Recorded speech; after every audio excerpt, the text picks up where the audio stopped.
got next.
Good day to you, and welcome back once again. We are live and direct with another episode of I Got Next, the Street Fighter Community Podcast discussion hosted by discussion moderator myself, Shadow Ace, aka Modern Ace, and Sir Retro, aka the mayor of Macon himself, on production. And this is season 4, episode 12.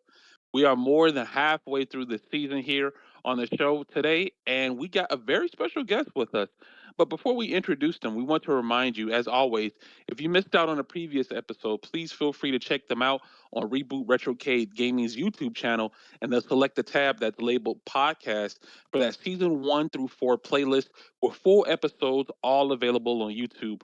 Over 40 hours of content, 20 probably 30 something different guests we done had by now of content for your listening pleasure. Whether you are cleaning up the house or cleaning up somebody in Street Fighter, throw on the podcast real quick and enjoy the vibes. But with that being said, my name is Shadow Ace, one half of the Street Fighter I Got Next team who collabs and moderates these discussions.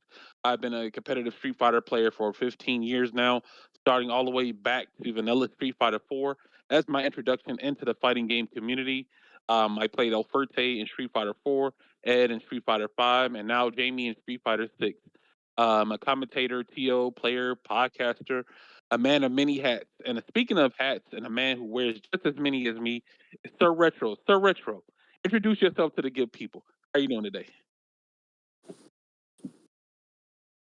Hello everyone, how's it going? It's been a minute. For those who do not know, and for those who do know, and of course Shadow Ace did, add a little bit to it. I'm Sir Retro, the other half of the I Got Next podcast series. Of course, mainly the military TO of the fighting, the military TO of the fighting community known as Reboot, Retrocade Gaming, the grassroots side, and Swag Out Nerds, which is the esports side. Of course, I started out late Street Fighter 4, early Street Fighter 5 days. As far as my competition entry to the FGC, I did play DJ, Little Zangief, and Dudley and Cody in Street Fighter 4. Then played G and Alex mainly in Street Fighter 5. And mainly solo DJ in Street Fighter 6 on my end. Of course, I play a huge variety of other fighting games as well, but Street Fighter is my main game for the time being. And I also do have a lot of hats, as Shadow said. Of course, being a TO, coach, content creator, graphic designer, video editor, more behind the scenes on and front of the scenes at the same time, and among many other roles. So definitely, I'm excited to be here once again for our 12th episode of our podcast series. The fact that it has started went from days to weeks to months to now years of content that we have provided for y'all guys for so long. But definitely excited to have this new special guest on the podcast. This person I saw and heard sounds very enthusiastic. So I would like Shadow Ace to introduce the good people who this person is. All right, all right. Appreciate that, Sir Retro Van. Yes, you have many belts and many titles too, as well. Of course, you just easily one of the most hardworking people I know, taking care of your scene out there down in Macon. So, if you guys listening to this, you may not know too much about the Macon FGC if you're around that area. Sir Retro is definitely the personnel you want to hit up for more details. And you might ask him, hey, I live just 5 to 10 minutes away from this. I never knew about an FGC scene. What do I need to do? He'll hook you up and give you all the information you need. But right now, for today's podcast series called I Got Next, we have the one and only a special guest of a certain agency, a creator, if you will, of a certain maneuver that he does while he plays. Like he holds the record for the most KO taunts I've ever seen, and I've been commentating for at least 10 something years, and I don't think I ever seen someone land so many KOs with their taunts. You know what I'm saying? This character, this personnel, we get to hear from the player themselves. This is why I enjoy doing this because we get to see the people, we get to talk to the people behind the character, right? But I'm gonna let them introduce themselves. I think we've done enough talking here. Director of the Good Bad Agency, Good Bad Brother. How you doing today? Thank you. That's a pretty fun introduction. Thank you very much. Before I start, I just want to once again say thank you to I Got Next, Shadow Ace, and Sir Retro for inviting me for this podcast interview. So thank you very much. I appreciate it so much. Thank you. All right, no worries, man. Just tell the good people about yourself, man. Who is Good Bad Brother? Yeah. So yes, first I want to start off by saying the origins of Good Bad Brother. Why did I come up with that name? So I came up with that name because I'm a person that wanted to have a twin brother in life. Unfortunately, that did not happen. So I was thinking, since I don't have a twin brother, I could, come up with a name for my game, for the CFN fighting game, to come up with a name that could do something to do with that. So I was like, there's a twin that's a good one, and there's a twin that's a bad one in life, or in movies at least. So I was like, good, bad brother? One's good, one's evil.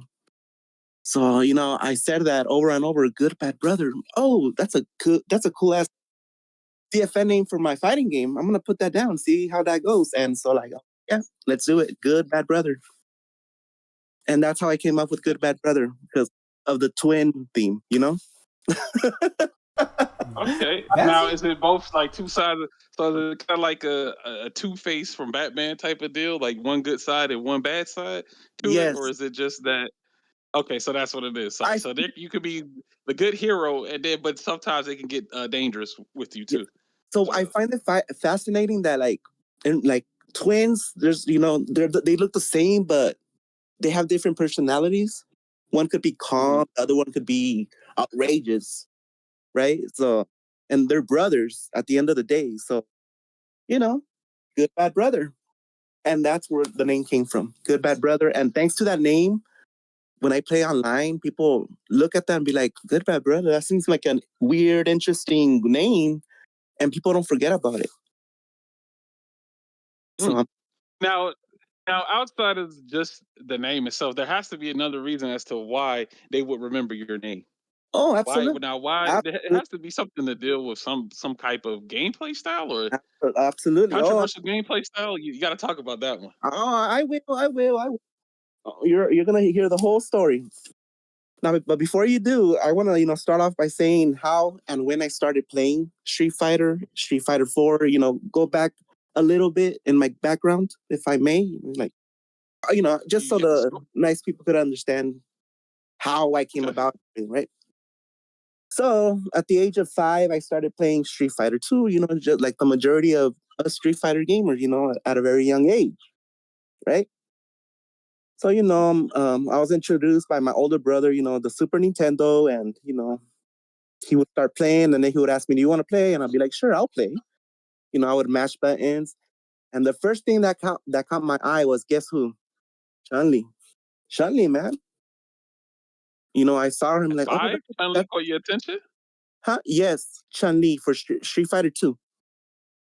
I saw this character, I'm Okay. like, wow, she's so pretty. And then I saw her gameplay, I'm like, ooh, I like how her kicks, when she does her kicks, like, yeah, yeah, yeah, yeah.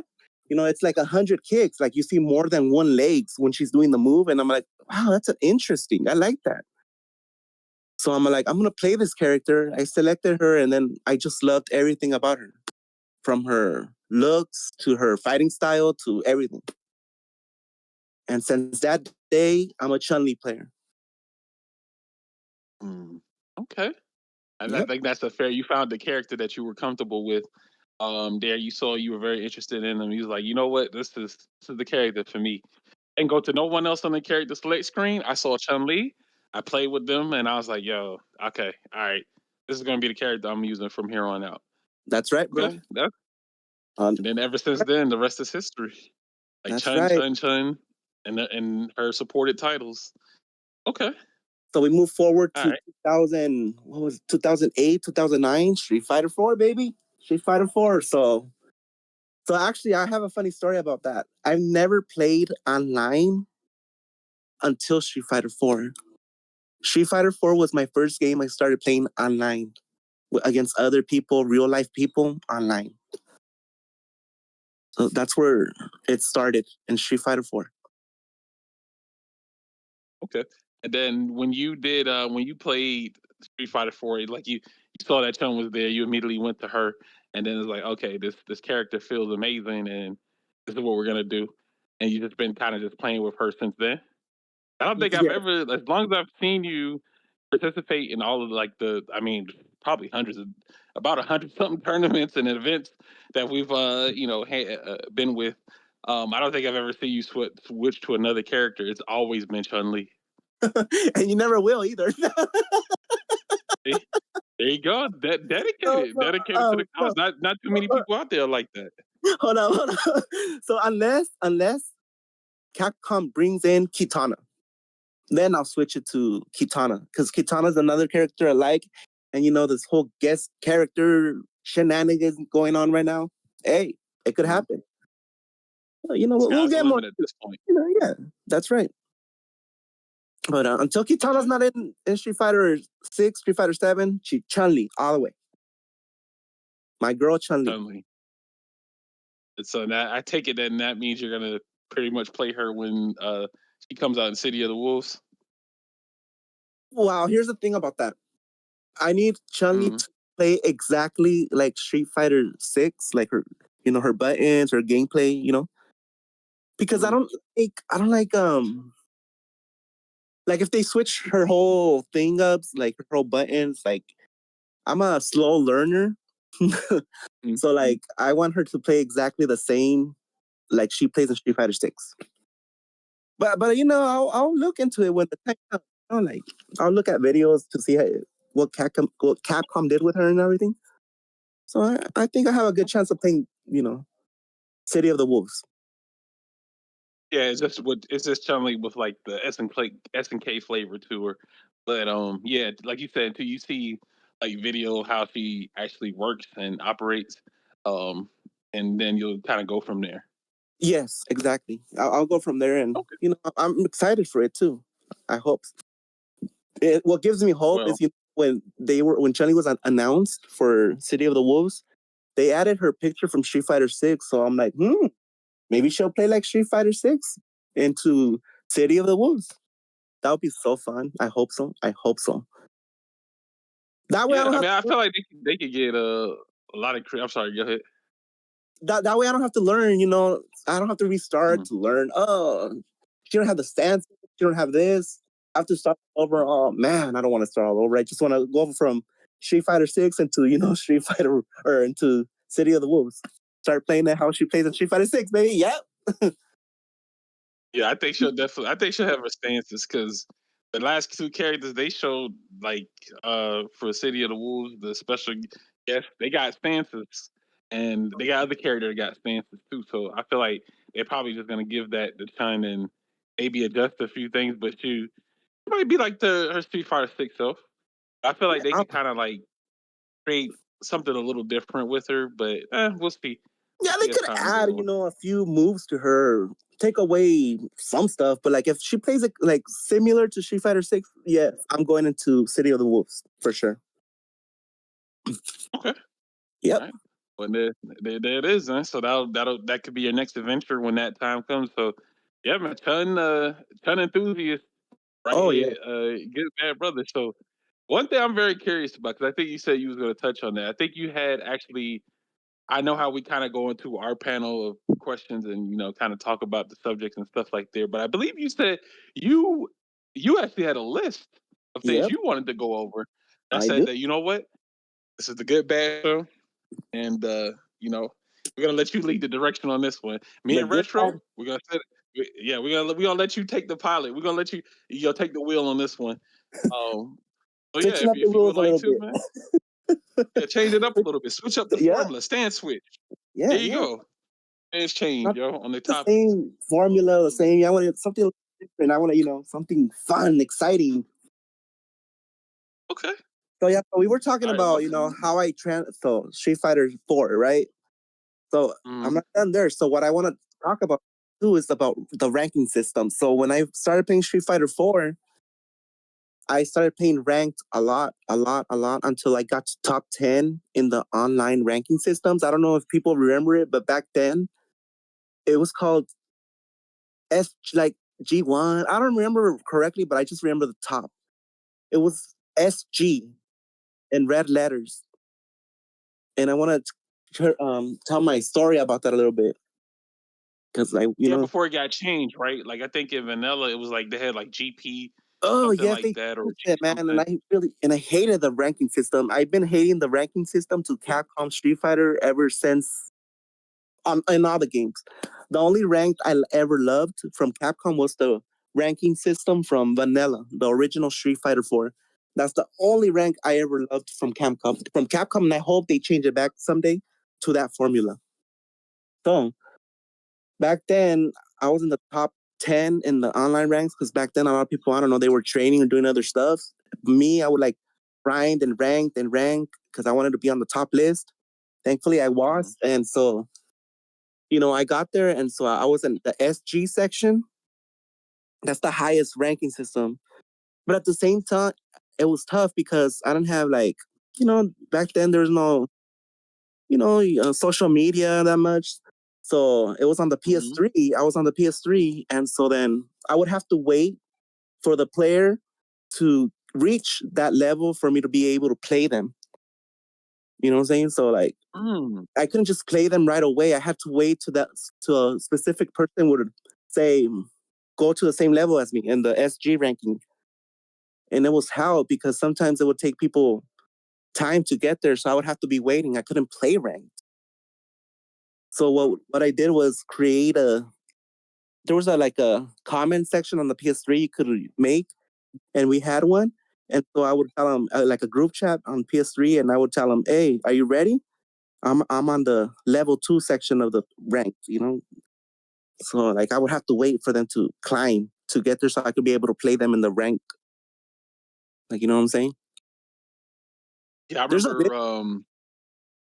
I remember how that worked. Like for yeah, I think it got because it did get changed, like from the vanilla, the whole entire system on like the later versions of the game. But I think the original was they only paired you up with like certain players that kind of were like similar to your rank, right? Yes. You had And to kind of where I wait. Yeah. yes, and because where I was at, there wasn't a lot of players there. So, the waiting had, it was frustrating to just wait to be able to play. And I'm a ranked person. I love ranked, so that I would have to wait, or otherwise I wouldn't play. So it was.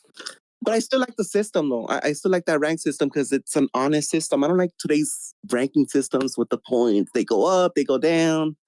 No, back then you would stay at your spot. It would never go down.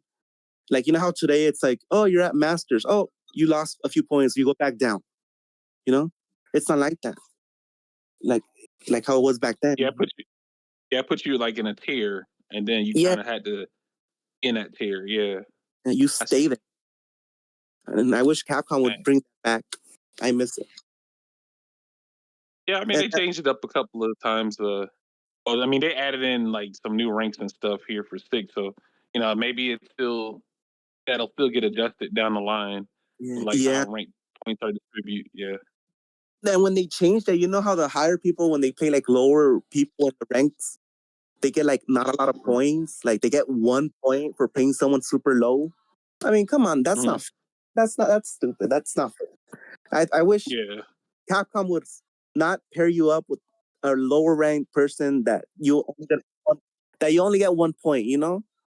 I wish they would pair you up with somebody that's equally the same rank level as you, so you get honest points. When you beat them, and not lose freaking 15 points. And when you win, you only win 1 point. And I hope your audience are listening and be like, he's right. I hate that system too. It's a stupid system. I don't like it, and I'm sure a lot of people don't like it either. Yeah, it's definitely not fair to the person like who won. For sure, like they only just get 1 or 2 points. Yeah, you lost. You lose 15 or something like that. Like it's ridiculous. Yeah, and it's so disappointing because, like, come on now, like pair me up or pair us up with the people for we could get more points and rank. I know rank points don't mean nothing. It doesn't. It really doesn't. But still, you want to get points, right, for winning your match and going up. Right, and then you kind of get stuck in like this loop of winning and losing. Because if you lose, say for example, you won 3 matches in a row, like with the lower ranked players, but you just lost 1 match on your fourth match, and then it just deleted all of your progress. Yes, exactly. Instantly. Now you got to start all the way back over, and you're like, man, you know what? Bump this, man. And then you get frustrated. You get frustrated, and then like say you lose again to the same lower ranked person because they did something lucky or something, or because you just lost because you sucked that day. Like, let's be real. Because you lost all those points, and now you gotta get 15, 40 points back, and sometimes they won't match you up with the same level ranked person. So that's my frustration with the ranking system today in today's gaming world, fighting game, Street Fighter specifically. Yeah, I think the only other game I did ranked in was like the City of the Wolves. It just had like a weird system too, with like the way it labeled its players, like for titles and things like that. And the way it would match you up is it puts you in like a tier, but it puts you up against players that are in the same tier but higher. So like for example, they got like I think was it CB or CV or something like that, but they'll put you up to somebody with like a higher rank in C, and then you might lose to them, and then you lose a couple of points there. So it doesn't really it just only puts you against players in the same tier. So it kind of similar to what 4 had, but I think like you said, it wasn't an option to like rank down from it once you got to that level. You kind of just had to stay there. Yeah. Okay. Yeah, I hope Capcom could bring that back eventually. But I know they probably won't. They're just gonna do their own thing because it's Capcom. But it's all good. Good time, Street. That's why Street Fighter 4 is the best fighting game. That was the real golden age of fighting games back then, Street Fighter wise. I don't know about other games, but Street Fighter wise, that was the golden age. Not today, like people say it was. No, Street Fighter 4 is what brought back, everything. The offline tournaments, the people playing Street Fighter, the communications and social medias, all that stuff. It brought everything back. And Street Fighter's always going to be the number one. Street Fighter 4. it definitely was a bad period of kind of a drought era before 4 came out. So when 4 came out, it did revolutionize and make some changes to the whole entire like It shows fighting how it game did. community. So Yeah, it shows how it did, and thanks to that, Capcom. Thanks to that, Capcom is where it's at right now, in a good position with Street Fighter 6. well, Although that was lately, fixed. we'll get into that, but yeah. Yeah, that sounds like a whole. That sounds like a whole thing right there. With Yeah, just we'll the way talk about what's happening. things are heading to right now, man. Yeah, we'll get into that. We'll get into that about what the hell is Right. going on. Yeah. Now the What next. we got next? I'm sorry. Before that, man, I'm like, I'm like pretending this is my podcast or something. I'm sorry. Go ahead. Yeah, Go ahead. what you mean? We're the No, special no, guests, yeah. I know, but I feel like I'm directing it. Like, like, damn. Okay, next. Okay, next subject. I'm we like I said, me and Retro, we gonna follow your lead. Yeah. This a first for us, and I'm enjoying it. oh So I'm gonna shit. let you, you got a whole thing planned out, a whole itinerary. So I'm like, you know what, me and Retro, we gonna sit back and let you drive, man. So, What we got coming up next, good man? you got any questions before that? Before we move on? Retro. That's right. Go ahead, Retro. What you got, man? Anybody? No, I don't laugh because like that's You good for the next one. that was usually Charlotte Hayes was saying. I know, right? That's why I'm like, no, I'm good. I'm good on my end. You good about everything? I'm good on my end. You good? All right. So the next subject is my gameplay.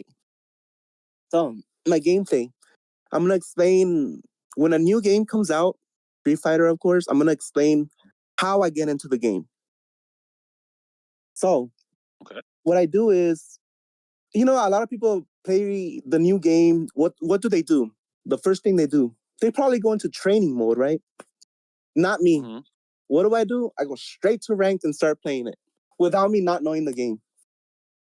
I never play training mode. I find it boring. I don't like it. I know it's stupid, but I don't know. I just like going into the fighting action. I just want to play people. I just want to fight people. I just want to beat them up, then beat me up. And so my gameplay, I learn as I go along. So I don't go into training. I don't be looking, what's the best combo? What does Chun-Li do? What does Chun-Li doesn't do? What does she have? What does she doesn't have? No. I learn as I go along.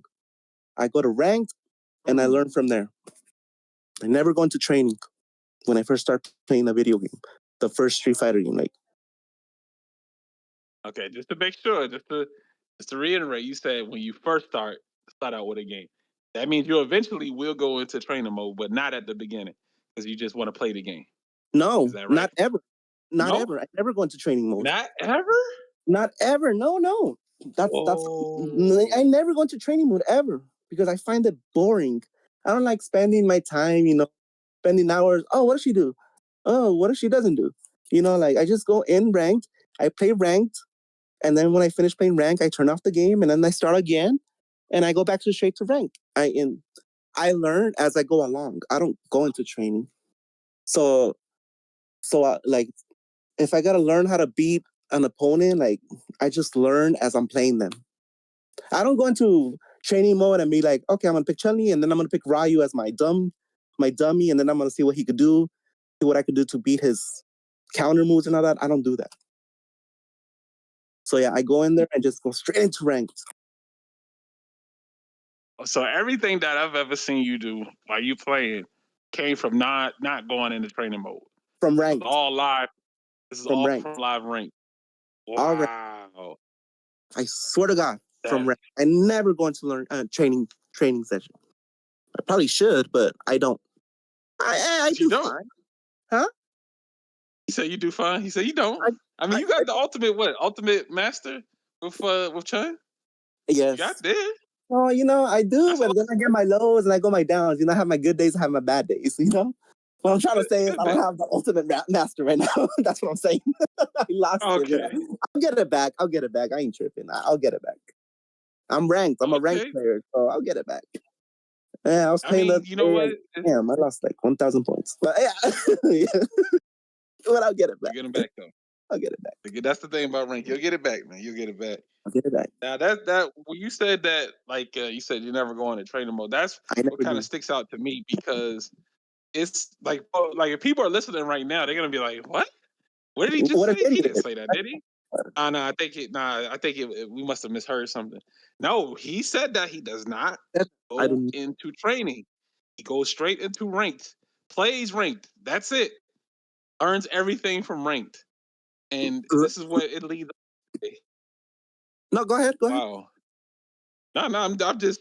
I have to know, like, okay. So, I learn as I play okay. ranked. I learn the mechanics of the system as I play ranked. This is why So, I'm you a never been pro. to the tutorial or anything like that? You never did the I don't go. tutorial?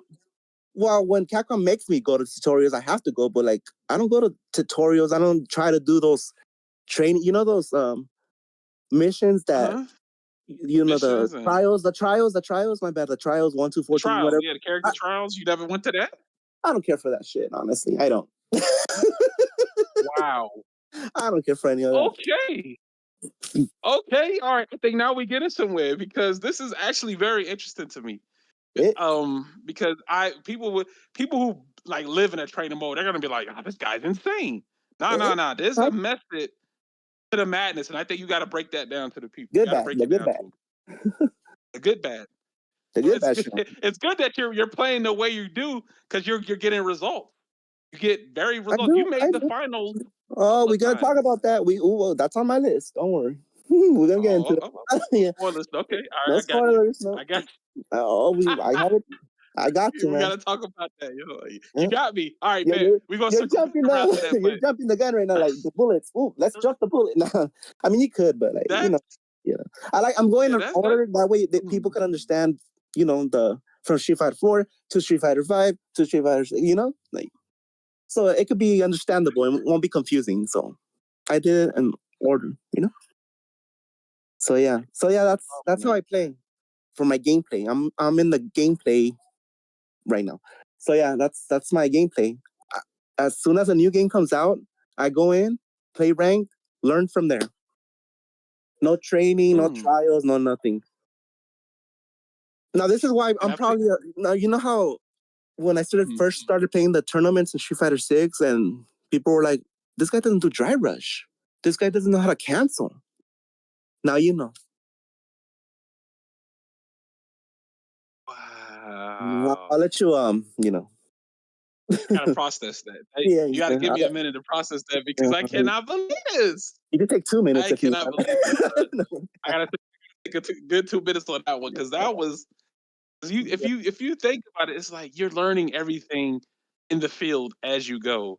So As they you're go. constantly playing, you're constantly like doing things. But I don't know. I like so what kind of confuses me a little bit is because if you don't know how to do the mechanics of the game when you were playing your match, did you just like figure it out then? Like you knew how to drive rush and reversal and all of that. Did No, you do all of that no, mid not in the match? no. When I'm playing in the tournament in the Untamed Gaming tournament, I don't try to learn from there. I just try to win. So like everything I learn, I do it in rank. Like, I don't care if I get my ass whooped, but did I do this right? Did I not do this right? Did I, dry rush how I needed to dry rush? Did I not? The perfect parries. Oof, I didn't know how to do none of that in the beginning. Like a lot of people didn't, but those really smart, players that are, skill wise, they learn Mhm. super quick. Like boom, boom, boom. They learn fast, like within a week. And there's some people like me that take months to learn the mechanics. So, like, but I like it. I like it. I mean, because I find it, like I said, I find training boring. I don't like going into training and, should I do this? Should I do this? No, no, no. If I'm going to get my Nah, we ass, out in the field. if I'm going to learn, I'm going to learn it in ranked. All in ranked. Ranked is my training, mode. I'll take you, now you can take another 2 minutes to, figure, marinate it in your head, like, 2 + 2 = 3. You have a you have like the old school arcade mentality, right? Like That's before right. the console.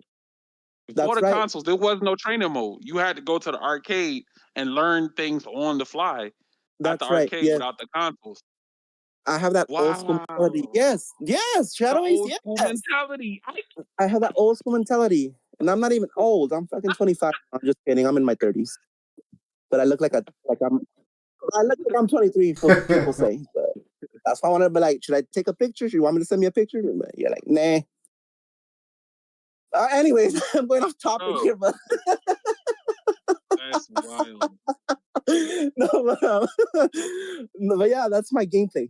When a new game Okay. comes out, I don't know, man. What do you think? I kind of want your thoughts on this because you're still in your 2 + 2 = 5. Like, what is going on here? I'm figuring out. I mean, you putting all the pieces out there, and we putting it together here, and I'm like, okay, this is like, because when I see certain things that you do, and I'm like, well, does he know this? Does he know this? Or he kind of just plays like by feeling. But now that I know, you kind of go with that arcade, classic style of approach in your gameplay. Now there's the option for training mode, of course, but you don't use I it. don't like But it. I know Yeah, training is the used to like refine some of that skill that you have, but you said you don't need that. You said we're going straight in, the tokens on the cabinet, and then let's play, man. Like that's how it was. That's yeah. how it So was I want back in to, those days. Mm-hmm. yeah. So I want to say something about the tournament. So you know how you and Blockbuster John are commentaries, and in the beginning of Street Fighter 6, Blockbuster John would be like, "Why isn't Good Bad Brother doing this? Why isn't he drive rushing? Why isn't he canceling that move? That's not the right combo he should be doing." The answer is because I did not know how to do it. That's why I didn't do it. But thanks to Blockbuster John and one of my friends that I'm not gonna mention right now, thanks to that, I've improved the cancels and all that, the drive rushes, because thanks to them too, to Blockbuster John and to what's this guy's name? My friend, Mm-hmm. like we would he would help me too. Okay. And then you kind of formulated into So that, and now it's basically more I like would take widening Blockbuster into a John's break words or and like be like, you lightweight. know what, I'm gonna try again on the next tournament, see, if I did better. If not, I'll keep trying. So Yeah, yeah, not a defeatist mentality. I like it. that's why I know he maybe criticizes me, but he does it for goodwill. I know, like, maybe I shouldn't do that, do this, but shout outs to him, by the way. Yeah. Yeah, John. Yeah, John's definitely the one that takes it to the lab and like Well, yeah, trains and you not and just goes me. through I know that scenarios. he. Oh, sorry. Mm. I'm sorry. So it's not just me. He likes to help out people. He has a stream. He likes to help out people. Like, come to me and I'll teach you how to play Street Fighter 6. And I like that about him. So in a way, his commentary in the tournaments, when he said, why isn't he doing dry rush? Why, I went to learn it, and I learned it. Okay. So Have you yeah. gone back and watched the footage, or is it like, yo, you just live to fight another day type of deal? But I do. I sometimes go back and watch my matches on the tournament, on Twitch, and I'd be like, okay, I messed up there. I'll figure it out next time. And sometimes I do, sometimes I don't. Like how any other player, they go in, they win their matches, they sometimes lose it, but they do better. Okay. Consistency, right? That's the That's right. key. That's right. Okay. Never give up. Never give up. Learn however you want to learn. Go to training, go to rank, but go to training. I mean, most people go to training because they're not crazy like me, but you know, go to training. I don't like training. I would say crazy. I would just say you just have a Like no, different no, approach. like not crazy, like not crazy, like damn, that's crazy that he don't go to training mode too. Start going to learning his character. How's he gonna go into rank, just start playing like a dummy, get his ass whooped? No, he should go to training. No, Like I said, I do fine. I do fine. because the thing is I'm not the best, but I do good. Oh yeah, because like Pochop is another player that I thought about too. That is actually the exact same way, and mainly with Tekken. But he also does the same thing with Street Fighter. And the funniest part about him is funny unless you tell him there was a patch, like even a big patch. He won't know. Like he just keep playing the same way he'll play and still will dominate or does consistently well and at least some terms at 4-4 or in locals. Like he has a Blanca, and he plays exactly the same as he always been, and he just never changed up his playing style, which is interesting. But apparently, like he doesn't know there's things that change in the gameplay system. Like if there's a new patch, he won't know nothing about it unless you tell him. And he's like, "What?" And then he like, "Oh no, that's dumb. Y'all should have just took the throw of that." And then he just like proceeds doing the same thing he wants to do. Let me ask you a question, Sir Retro. Does he get criticized for playing how he did back to Street Fighter 5, 4 to Street Fighter 6? Does he get criticized for playing the same way? In the sense of like when he loses, gameplay wise, or style. The fighting style, his fighting style. Does he get criticized for playing the same way, like he would play in Street Fighter 4 or Street Fighter 5 to Street Fighter 6? I would say as far as only no. I would say no as far as like, if he's. It depends on the person knowing, but because basically, I'll say no as far like in general sense. Like no, like he plays the same way. The thing is that what happen is that a lot of the players that would know about it is like you don't change. He's beatable because he doesn't change, and that's the thing that pretty much where you start seeing that criticism on that end of on the perspective of he does like it's not a bad thing that he doesn't change the gameplay, but it can affect him in the competitive sense for those who learn how to beat the deal with him.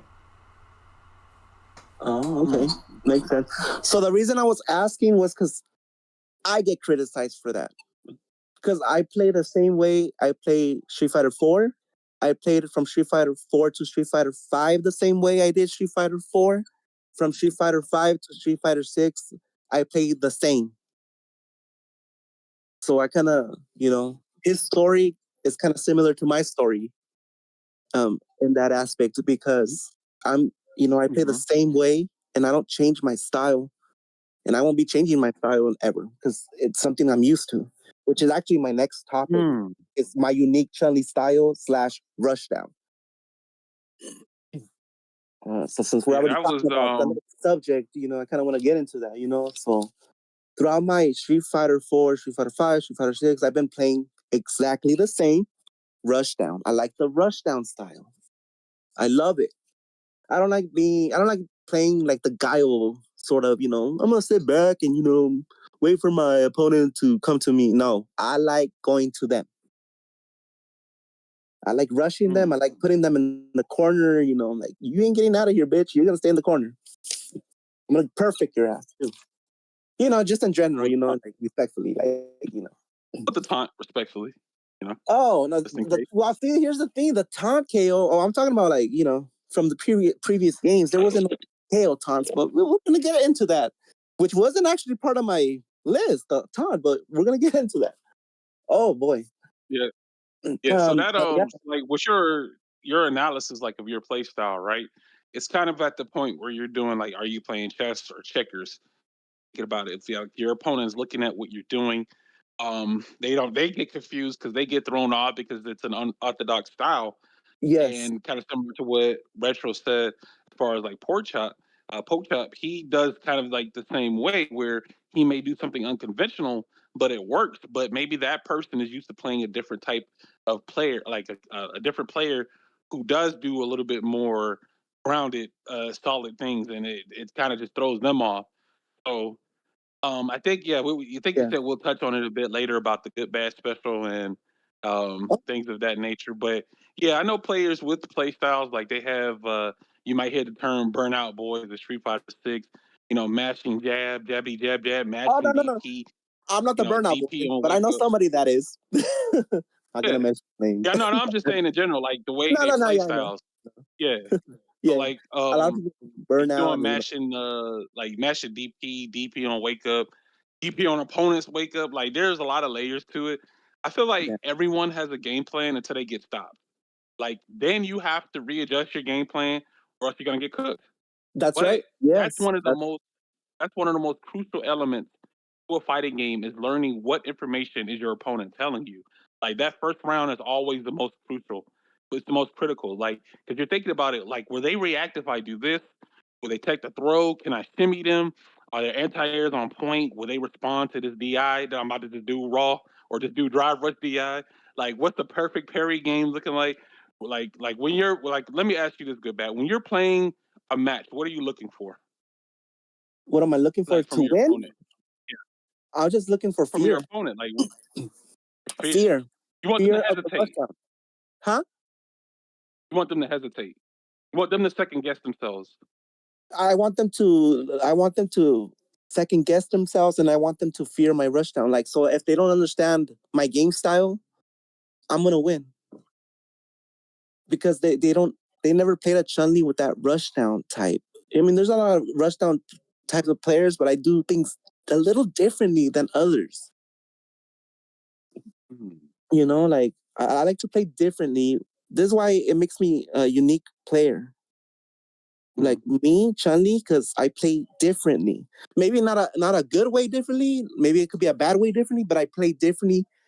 That that makes people recognize me. Oh, so like when they see me on rank, and then they know they're gonna play me. Oh no, it's good bad. I have to play good bad. Ah, crap. His fucking crazy ass Chun-Li. So what I look in the match is fear. Like, are they gonna fear me? If they're gonna fear me, they're gonna lose. If they're not gonna fear me and know what I'm gonna do, I'm gonna get my ass whooped. Plain and simple. You know what I'm saying? So, like for Okay. It's example, more of a Flux Wave. I could never beat him. He's a really good player, really intelligent player. So I can't put fear in him because he knows how to block my rushdown. Right? That rushdown is my play style. So when I'm playing him, I gotta be like, I can't play rushdown on him because I know I'm not gonna be able to get him like how I get other people. So what do I have to do? I gotta step back, relax, try things differently. And if they work, they work. And if they doesn't, well, he's gonna kick my ass. And he kicks my ass. So there's players, that are gonna figure me out faster than other people, Okay. I don't know if you I don't Okay, know. that makes sense. That Do makes you sense. make like this is by the way, I'm having so much anyway, but yeah,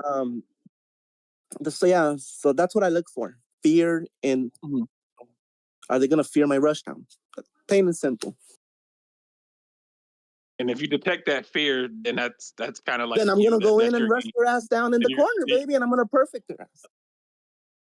Because every If match they I can't go figure it into, out, it's over, yo. yeah, It's it's over. gonna be a perfect. Yes, every match I go into, I want to get a perfect. I want to get a perfect on them. I don't want to just win. I want to get a perfect. If I get hit, I get hit, but I want to go in, rush down all the way. Hence the good bad show. By the way, the good bad show. You Origin know what? story. The good bad show. That's something I didn't even come up with. You know who came up with that? You did. So like, you want to step back a little bit and talk about how you came up with the good bad show, Yes, or I would would be you like more to than explain happy to that? do so. Because I I would want be to know more the than story. happy to do so. I want to know the story behind that too, bro. How I did you come got, up with that? I Let's got hear it. you. Say less. All right, This let's hear started it. all the way back in. This started all the way back in Street Fighter Five, when we were doing the online game. I know we'll talk about that a bit later too. Untamed Gaming, how you found them and things of that nature. Yes, Yeah. So the way I found out, the way I called it, the Good Bad Show, is a Good Bad Special, is because, like again, like you said, you have your unique way of playing the characters. Like, you do things that I've seen. I don't see tons normally do when I watch streams, when I commentate at different events, and I see other tons play. I don't see them doing the same things you do. You have your own unique way of playing that character, and you yes, specified that it's a rush down heavy approach on the character. You're going to do what you want to do, and if they can't stop it, then they're screwed. So I'm yes, used to seeing Chuns that are more calm, more collected, more down backish, more reserved in their movements. But you're one of the ones that's like, yo, why would he do that in that situation? That's crazy. Why didn't he just block? Why didn't he just this and this? Like, I'm asking questions while you're playing, because I'm trying to observe the reasoning behind what you're doing. And now that you explained it, and now I'm understanding it better here, we're getting the full story behind it. That's why I said I that love these types of interviews, because we get to hear what the player is thinking while they're doing things. So you wrote it, you already explained it, but yeah, this is just like I haven't seen a player do like so many different Hazanshu. Like you were constantly throwing that into your arsenal, and it would work. It would work, Exactly. and sometimes, Right? yeah, You it would understand work. me, right? I get judged for that. I get judged for that by people. Yeah. Oh, what scrub? Why does he do that? Because it works, man. I get you with it. Why wouldn't I do that? It hits. Oh man, people don't understand why I play like that. Because like, ooh, what a scrub, and that's okay. You know, I like it. I like when people talk shit on me. That's fine, but I like it. Mhm. But they don't understand why I do it because it works against Mm-hmm. the majority of people. It won't work for everybody, but it's gonna work for the majority of people. Sorry, I interrupted. Go ahead, continue. No. I mean, you kind of just said it there. Like like I said, you use Hazanshu in a way where I don't see some players using it like that. Like even what did you do? You did you caught me with a couple of times. I was like, oh shit. Maybe more than a couple Like, times, but see, here's the problem. When I do it a lot, people start to be like, okay, he's gonna do it again. So they start blocking there. They start they start attacking me back, and that's how I lose. But hey, it's worth it at the end of the day. I like to go out and try it out, and if it works, it works. If it doesn't work. there you go. That's my mentality. If I lose, fuck it, I lose. If I win it, hey, I won it with my good bad special. The good There bad you go. special. And That's another one. That's another one. That's another one that you came up with. The good bad special. yeah. So the good bad special, just to break it down, Yeah, to those explain it to the people. that's listening, it's basically just a good bad just doing the good bad special or Hazanshu in the level 3, or just like EX Hazanshu in the like something, or no, the what was it, her flip, her little over her flip over move, Yeah, I can't think of the name. Is that you would do Hasanshu. that, and then Ex Hasanshu. if they block it, then you would do EX Hazanshu. And if Yes. you hit with the See, ex Hasanshu, do you know what's coming next? what Tell the people, what's tell coming the good next? people what's coming next when I hit them with the ex Hazanshu at Hasanshu. level 3, man. There we go, baby. The level 3. Okay, Level there you 3. go. Ending the match, winning the match. Boom. Moving on to my next opponent, whether in ranked There or you in. go. Yeah, I see you close out so many matches with that, and I'm like, bro, it works. You Not can't in get mad at him if it works. exactly, and There you people go. get mad. And people get mad at me for They that. get Like, what mad the at you, bro. hell? They get mad at that. Like, why is he They doing just that? do That's that. stupid. He's such a scrub. Because Yeah. it worked. Yes. Oh yeah, I've been called a lot of things, dude, because of my play style. Mm. Trust me, I am not a well liked player. They don't know me personally. They will today, but game play style wise, they hate me. The streamers hate me. The players hate me. When they see my name pop up in the rank, I'm pretty sure they go, ah. I'm pretty sure they go because I have proof. When I play a streamer, they go, oh, good bad brother. God damn it.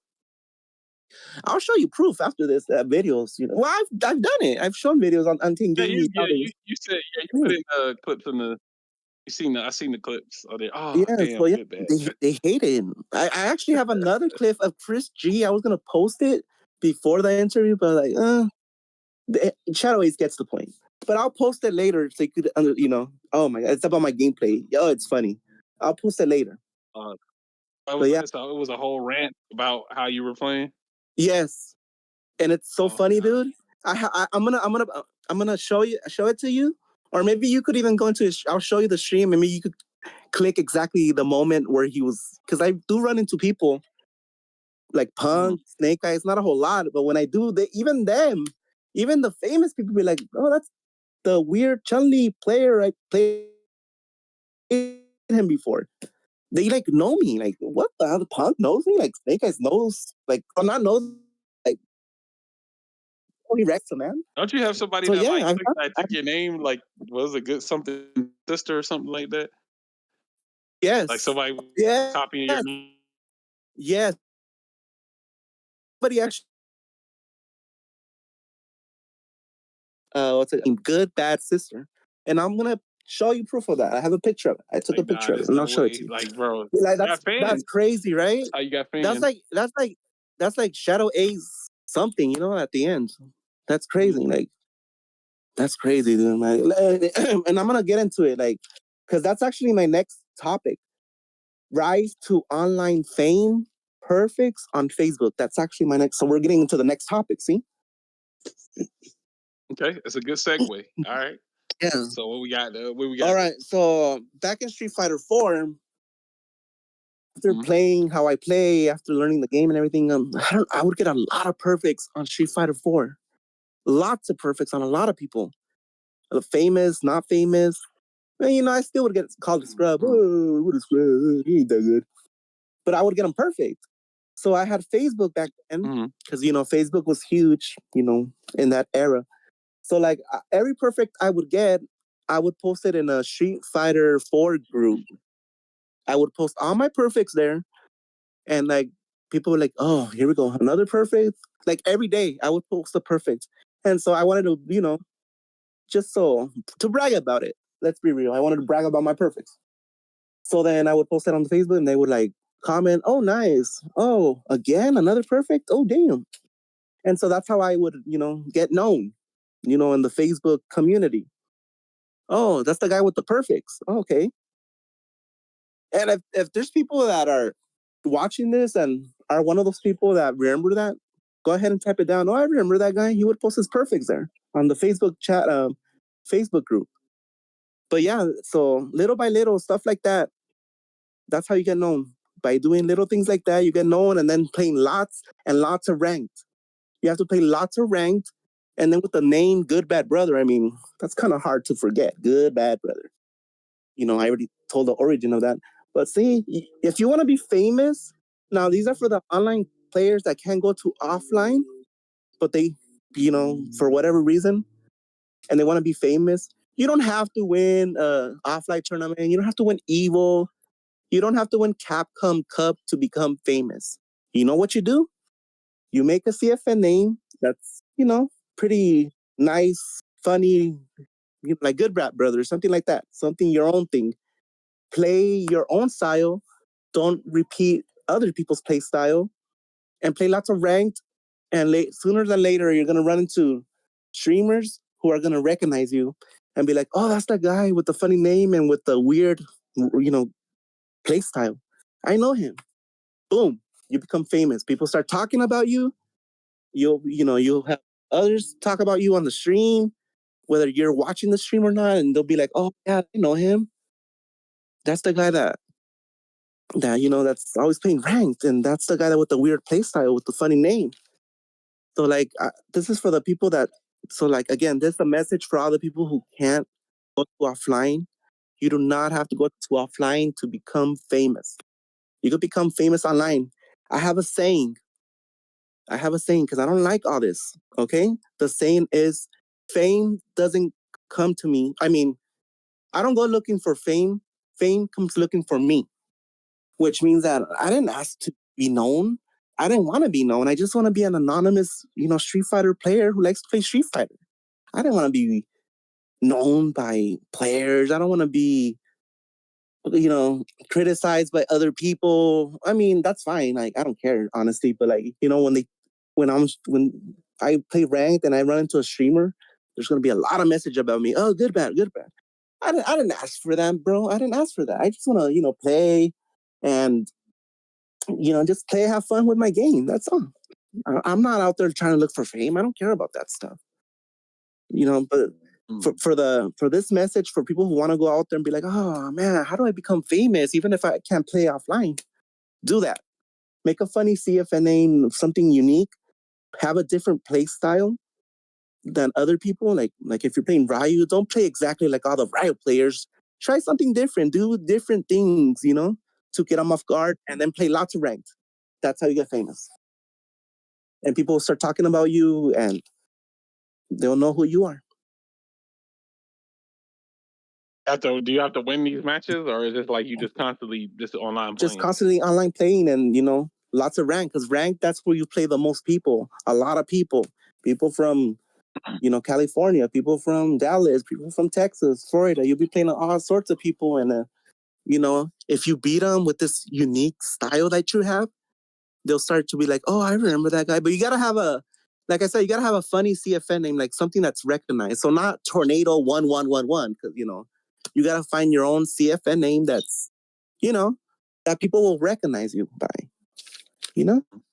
And that's how you get famous. This was like an inspiration to the online players that I'm giving right now. To the people like, oh, I want to become famous, like Punk. Again, you do not have to be Punk, go out there and win offline tournaments, Evo. You don't have to win none of that to become famous. You can do it from home, just like me. And like I said, I didn't ask for this.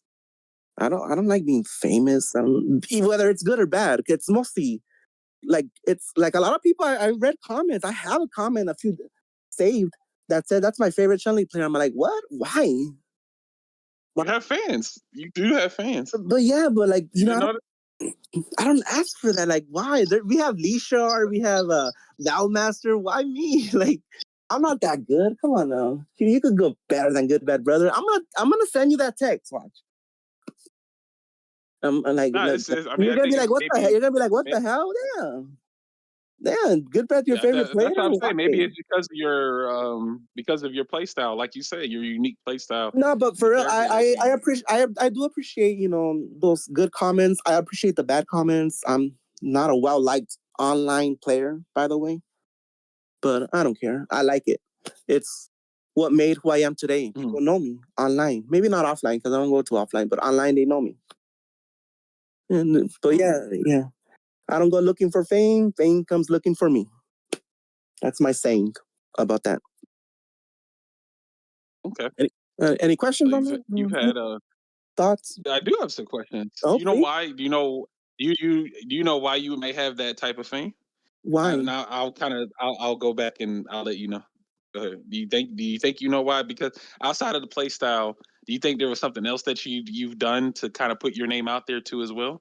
I mean, no, I just play the game, play my style and just play for fun. I never, it bothers me. I talk to my friend about this all the time. Like, it bothers me that I'm online famous. I don't like it.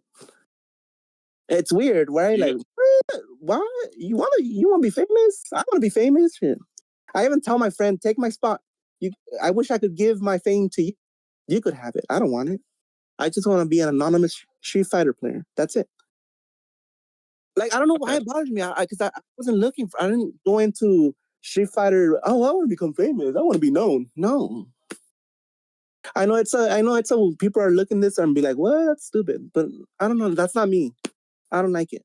I don't like being known to the public. I really don't. I think you establishing your own agency kind of had a hand in that too as well. The good bad. Oh no, this is before the good bad agency, bro. Oh, this is before Good Bad Agency. This Okay, the was origin like story. Street Fighter Okay, 4 or Street Fighter 5. I'm talking days. about. Yes. I got you. No. Okay. The Good Bad Agency is just gonna get me more famous, I think. Oh, the Good Bad Agency. Yeah. That's another one you came up with. See? Yeah. You want to tell you See, or you want to tell see, I'm, great folk I'm about that right now? inadvertently making you famous. You just no. That's my You're bad, the one yo. who comes up with funny names for me. I'm making you famous, man. You're the one. Oh no. You made me evil. You made me the Good Bad Special. Look, people look forward to seeing you play now. So it's like, Oh oh, shit. it's Good Bad playing. Oh, let me watch. Let me watch. I've seen that before. So it's you might not want the fame, but the fame chose you. That's what I'm saying. I'm not. That's what I'm saying. Yep. That's my saying. I don't go out looking for Hmm. fame. The fame comes looking for me. I don't know. Like, I'm not out there trying to be famous. I just want to play my game, for like an hour, 2 hours, and boom, turn it off. That's it. But then Yeah. when I go into a stream, when I get like in ranked, when I run into like Chris G, there's people or other famous streamers like, oh, I don't know, like Punk. They'll be like, oh, that's good, bad. Oh, I know him. I used to play him back in Street Fighter 4. Crazy Chun-Li player. And, I would get good comments. I would get bad comments. But at the end of the day, people recognize me. Why? Mm-hmm. Like, why? Why do you guys recognize me? Don't recognize me. Come on now. I just don't like the attention. I'm not really the attention-seeking type when it comes to being known. Like, this is something I really wanted to get off my chest, and I'm glad I'm doing it too. Because in a way, it bothers me a little bit, but not so much. It's like, why? Why are you guys giving me fame? You're a victim of your own success. That's what. That's a good. Wow, that's really good. Yeah. That's really good. I It mean, wasn't intentional, but it happened. it happens. Wow. I mean, I have my hater, man. You think it has to do with my haters too? Like I said, I'm not well liked, so I get a lot of hate. And there is a saying that say, if you have haters, that means you're doing something right. I mean, right? I mean, their name, your name is in their mouth, and they're thinking about you. So you must be doing something right. Got to be. Otherwise, if they never talked about you or batted eye at you, that means you're not on their radar. Shadow Ace, I wish it was like that. I wish I was a no one raider, but like when every time I log in, and especially when I go to streams and stuff like that, I'm on the radar. Like, oh, I remember him. You know, like I used to beat him in Street Fighter Five. Oh, the Charlie player. Oh yeah, I know him. You know, I don't know, man. I'm not looking for that. I just want to be anonymous and just play my game, and that's it. And that was the fame to online. That was the topic. So, you got any concerns, questions, or No, I think you answered everything. We talked about it. how's this? I'm good to go. I'm good to go. Unless Retro has something, I'm good to go. That's very, very insightful for sure. Yeah. So yeah, to the online. So again, to the online players, I want to be famous. I just gave you the ingredients to how to do it. There it is, the formula. There we go. Easy. Now the next topic is. I mean, are we done with the? I mean, like again, do you guys have any questions? Yeah, I feel like I just embodied Shadow Ace. Like, all right, do you have any questions? Like, that's it. Just like I said, look, this is the Good Bad Show, and this is we're letting you drive. Me, you're the chauffeur for this episode. Now me and Retro, we just kind of sitting back and we're following your lead. This is probably gonna be the weirdest episode you guys ever created. Oh man, this is a first. I will say this is a first. Oh shit! We're making you inadvertently famous. Look, you can't help it. You can't help it. Why? Why don't you come up to me, Shadow Ace? No, I'm just kidding. Thank you. Inadvertently famous. Inadvertently famous is wild, bro. Oh my god. That is so crazy. No, just to be clear, I'm not famous like Pug or Tokido, No. Thankfully, I'm not. No, for that, you gotta go offline, win tournaments, the streams, the views and everything. People will watch you. Oh, hell I think people will watch you if you stream. Oh, I mean, if I stream, oh yeah, I think they will. Maybe not in the beginning because you have to get started. You have to get you have to get followers to follow you, stuff like that. But yeah, like over time you'll get views. Like maybe not the first few weeks, but they'll be like, "Oh, GoodBadBrother, let me go check it out." And then he's starting to stream now. There you go. How I play. Inadvertently famous. Yeah, they'll start talking. Huh? It's like they're like, "Oh, he streams now. Let's go to his channel." Yeah. Yeah, but I'm not gonna do that because I don't want more fame. You don't want more fame. There you go. I don't want to be more known to people. No. If you're gonna watch me play, it's gonna be from when I go to ranked and someone's streaming that ranked match. That's the only way you'll see me. Or go to 110 gaming tournaments on Sundays. How about that? Or to the Tuesdays. You said that was a subject. You said that was a subject on your list for later on down the line, yo. Well, actually, that's the next one. It's the. Oh, it is. Look at that. Joining Untamed Gaming, winning, and then so it's the next topic after the the fame and all that. It's joining Untamed Gaming. How I found it, winning my first top 8 tournament, Street Fighter 5 Season 3. So yeah, but before that, do you have any questions? Sir Retro, anything, thoughts, comments, nothing? I mean, if you're not good, you explained it. Huh? You explained it. I said you explained everything. You're good to go. I'm good to go. Am I explaining it good, or am I a little bit horrible at this? I mean, the fact that you had your own formula, your own format, and you brought it to us, it was like, yo, okay, bet, let's run it. All right. Now we're getting your questions out there. More information is getting out there, and you saying what's on your mind. All right. It's all about. Hell yeah, and that's how it works. For what 10 years or how long you guys been going on for? 10 years. Wait, more years? 10 years of having a podcast for 10 years would be crazy. Woo! But yeah, it's good. But honestly, we're at 4. We're at 4 right now. We just Oh, went. yeah, 4 years? Oh, there's a screw up. Oh, my God. I mean, 10 hey, years. 10-year podcast is Oh, well. shit. That'll be a different experience. Oh, It's like shit. you've been doing this for 10 years. So, how long have you guys been, if I may ask, how long have you guys been doing this? Before I move on to the next topic. I think it was about 4 years, Retro. Yeah, in January, About 4. because I know that we started in 2021. Yeah, because it was COVID. It was like during the COVID era. Mm-hmm. That's when you guys started Yeah. doing the podcast and all that? Mm-hmm. Yeah. Oh, smart choice. Good stuff. You know what? I'm going to applaud you guys. Oh, shit. I'm going to applaud you guys for that. That's amazing. Oh, man. thank you. Appreciate it. That's amazing. Thank you. You guys keep going, keep interviewing new people, keep doing your thing, man. Traveling the world, man. That's what we're doing right now. We just traveling the world and talking to different people. Yep. Going out and, finding out stories, like mine. Yes. Yeah. I mean, this was the first for us. And I I think knew this it will be a would good experience. And, like, it's a first for you. It's a first for me because I've never done this before.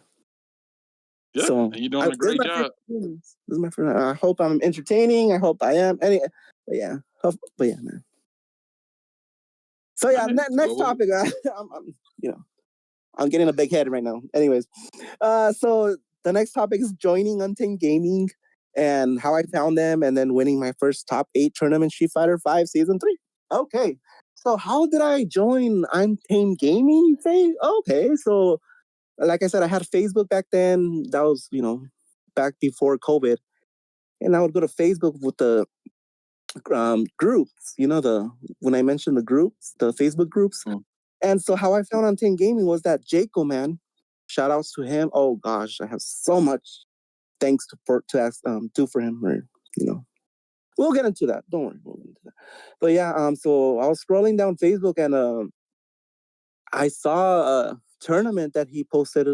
Does anybody want to join the tournaments that we do? And he posted the challenge thing. And I'm like, yeah, sure, I'll give it a try. And then it said that I had to have Discord because I didn't have Discord. So then I didn't have Discord. You know why I have Discord? Because of Untamed Gaming. That's why.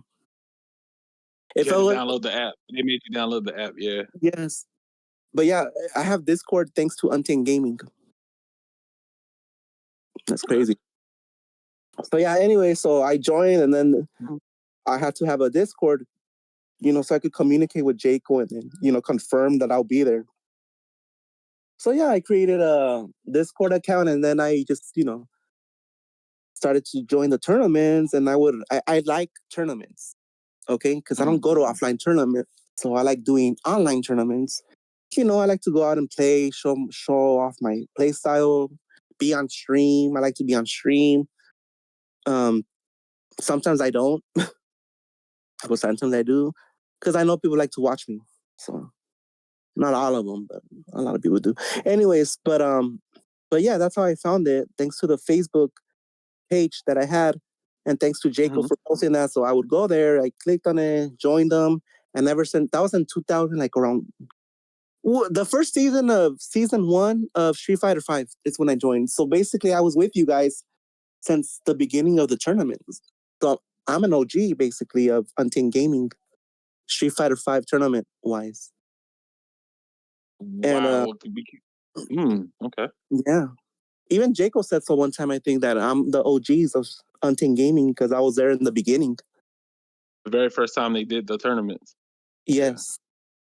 Yeah. Yes. And and so I started playing, and I'm pretty sure like the majority of ranked people that I run into, you guys were impressed, good or bad, by my playstyle. And so you guys started to know me, playstyle wise, well, not personality, but like playstyle wise, and you guys were like, oh, that's an interesting Chubby player, and oh man, I hope he comes back and joins these again. And so like, because I love online tournaments, I would join them every week. And I would play, I would win, I would lose, whatever, and I would always make top 8 at the end of the day. I would always make top 8 from season 1 to all the way to season it finished, till the whole Street Fighter 5 tournament wise. And so then one day on season 3, it happened. I won my first Street Fighter 5 Untamed Gaming tournament against Fluxwave too. One of the hardest players of Untamed Gaming. Wow. How did you feel? How did you feel when it happened? I was like, wow, I can't believe I won my first top 8 tournament in Untamed Gaming tournaments. Oh shit. I was like so happy. Oh man, I screamed my ass off when I won. I was like, yeah, like I was more excited than that, but oh shit, I can't believe I was like super excited because I didn't think I would ever win a top 8 tournament from Untamed Gaming, And when it happened, I'm like, oh hell yeah, I beat him. I finally beat Fluxwave because that player is tough, man. He's a beast. And then back then, Blarlog, the Abigail player would join, and then those other tough players that I would have hard time beating. So like when it happened, when I finally won my first tournament there, I was like, hell yeah, I got the title. Hell yeah, I'm happy. Now when it comes to did you use training? Did you do training mode back then, or remember you said you never did it? So nope, was it never. Nope. No training mode in Street Fighter 4, Street Fighter 5, or Street Fighter 6. Just that was all ranked. Yeah. All right. Making sure. Yeah. Gotta keep the lore consistent. Yeah. Huh? Oh, I'm sorry. Go ahead. And I was saying I was just making sure to keep the lore consistent about the training, like you not using training. So you didn't use training in 5 and you won a tournament? Yes. Okay. Well, I don't know. Want to think about that for a second? Like, how did he do it? That's what I'm thinking. All right. I'm thinking. All right. You win a tournament without training mode. What is going on? Now, I don't know how Fluxwave trains, but I'm pretty sure he does go to training mode and he, figures things out. I mean, right? I mean, I don't know. Maybe he doesn't go. Maybe he's like me, but he probably has a local scene in this area that he just goes to play to as well. Oh, that's I'm thinking. So I'm assuming he does go to training mode. But no, but big shout outs to him because he's one of the strongest players from Untamed Gaming, and he's one of my favorite players from Untamed Gaming. So huge shout outs to him. So yeah. Now lately it's been Hassan who's been, we'll get into that a little later, But you know what? Let's get into it right now because we're talking about Untamed Gaming. So I mean, in tournaments and all that. So damn, Hassan, he's been whooping everyone's ass lately. Damn, he's been a beast. Honestly, if you want my opinion, I think Hassan's gonna take it for season 4. I think he's gonna win the season 4 top 8. Yeah, he's on a tear right now. Yes. Easily one of the best Jamies out there in the U.S. for sure. Oh yeah, if not the best Jamie. I predict really he's strong, man. Really strong. I predict he's gonna win the top 4 of this, season that we're in right now for the Street Fighter 6 tournament. I think he's gonna take it. He's been unstoppable. Yeah, I haven't seen him lost a set. I saw him just like a Ken player before. But... Austin, he lost against Austin. I mean, Austin, he's been giving him some challenge. The Blanca player. So I mean, yeah, he's been giving him a hard time, but not so much. So he's been Azan's been on a tear, and I just think he's gonna take it this time. He's gonna win. He's gonna win the finals. I think so. He's gonna go to the finals and win. Okay. I want. Yeah. Do you have any ideas who might take it? Do you want to share yours? It's too early. You just don't want to say, huh? You probably do. No, because it's only 13 tournaments, right? Yeah, it's so early. Way too early. Yeah, I would say like if it was like the 7th or the 8th, and I'm like, all right, now he's looking on. I don't think there's anybody that can get in his way at this point. Yeah. Yeah, it's so early. There could be later on. There could be more people that could come in and might surprise us. An upset, like you up a little bit. Yeah, like you say, an upset. They'll upset the what you say, the lineman or Timeline. the timeline. The There we go. timeline. The The lineman. timeline. The lineman. I'm The stupid. timeline. Yeah. Yep. Disrupt the timeline. That's Exactly. it. There we go. The timeline. Someone might go in there and be, I'm gonna kick his ass or something. I don't know. You never know, right? Which You're is right. which is why Untamed Gaming is a fun place to go to the tournaments, people. Go out there and join. It could be you. You never know. I'm talking to the audience spot. But yeah, you never know. Go out there and look for Untamed Gaming in Discord and join them. Yeah. Very, very good group of folks there running the event. But I mean, I'll the give fact them that you yeah. I'll give them a shout out at the end. I got them. Yeah, you did also, like, outside of just Street Fighter 5 and Street Fighter. I think even in 6, you were getting, like, you got a couple of some top 3s before. Actually, think, right? To make it more easier, I've been in top 8 season 1, season 2, and season 3. But I want to say something. Oh crap! I don't think I'm going to be able to make top 8 this this season. The players are hard, man. They know what they're doing. I don't think, honestly, I don't think I'm going to be in top 8 this season. Like, if I'm being honest with you, and that's okay. That's okay. But I'm still gonna join them every week, try to get points to make top 8. But if I make it, I make it. If I don't, I don't. No big deal, right? Big deal if I win, right? Holy shit, man. I don't think that's gonna happen, but it's all good. I'm rooting for Azan to take it. I want Azan to win. That's your top pick there. Okay, yeah, we can reserve that. I do want to see the someone come in and shake things up, but we'll see when that time happens. But Azan, he's been unstoppable. He's been unstoppable. Absolutely, man. So that's that's the joining Untamed Gaming, winning first. That's the topic. And any questions on that? Anybody? We good on that? No, I mean, the fact that you was able to do it without training mode is amazing. You won a tournament without training mode. Yeah. That tells the world a lot right there. Yeah, man. And I mean, I'm not. I don't want people to be like, oh, I'm not gonna go in training mode. No. Training mode is good. Do it. You should do it. I only do it because I find it boring. But like, if you like it, do it. It's gonna help you out.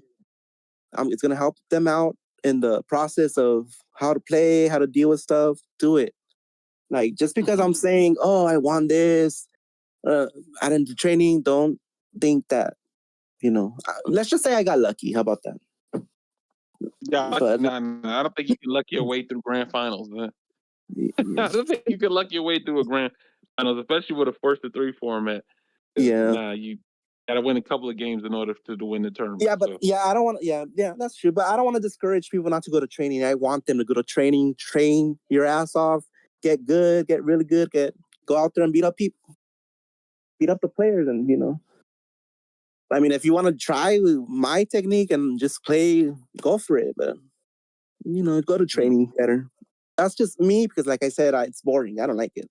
I don't like spending hours trying to learn and wow, how should I do this? How should I do that? I just don't like it. I find it boring. I just want to get into the action. Yeah, you just want to play. You just want to fight.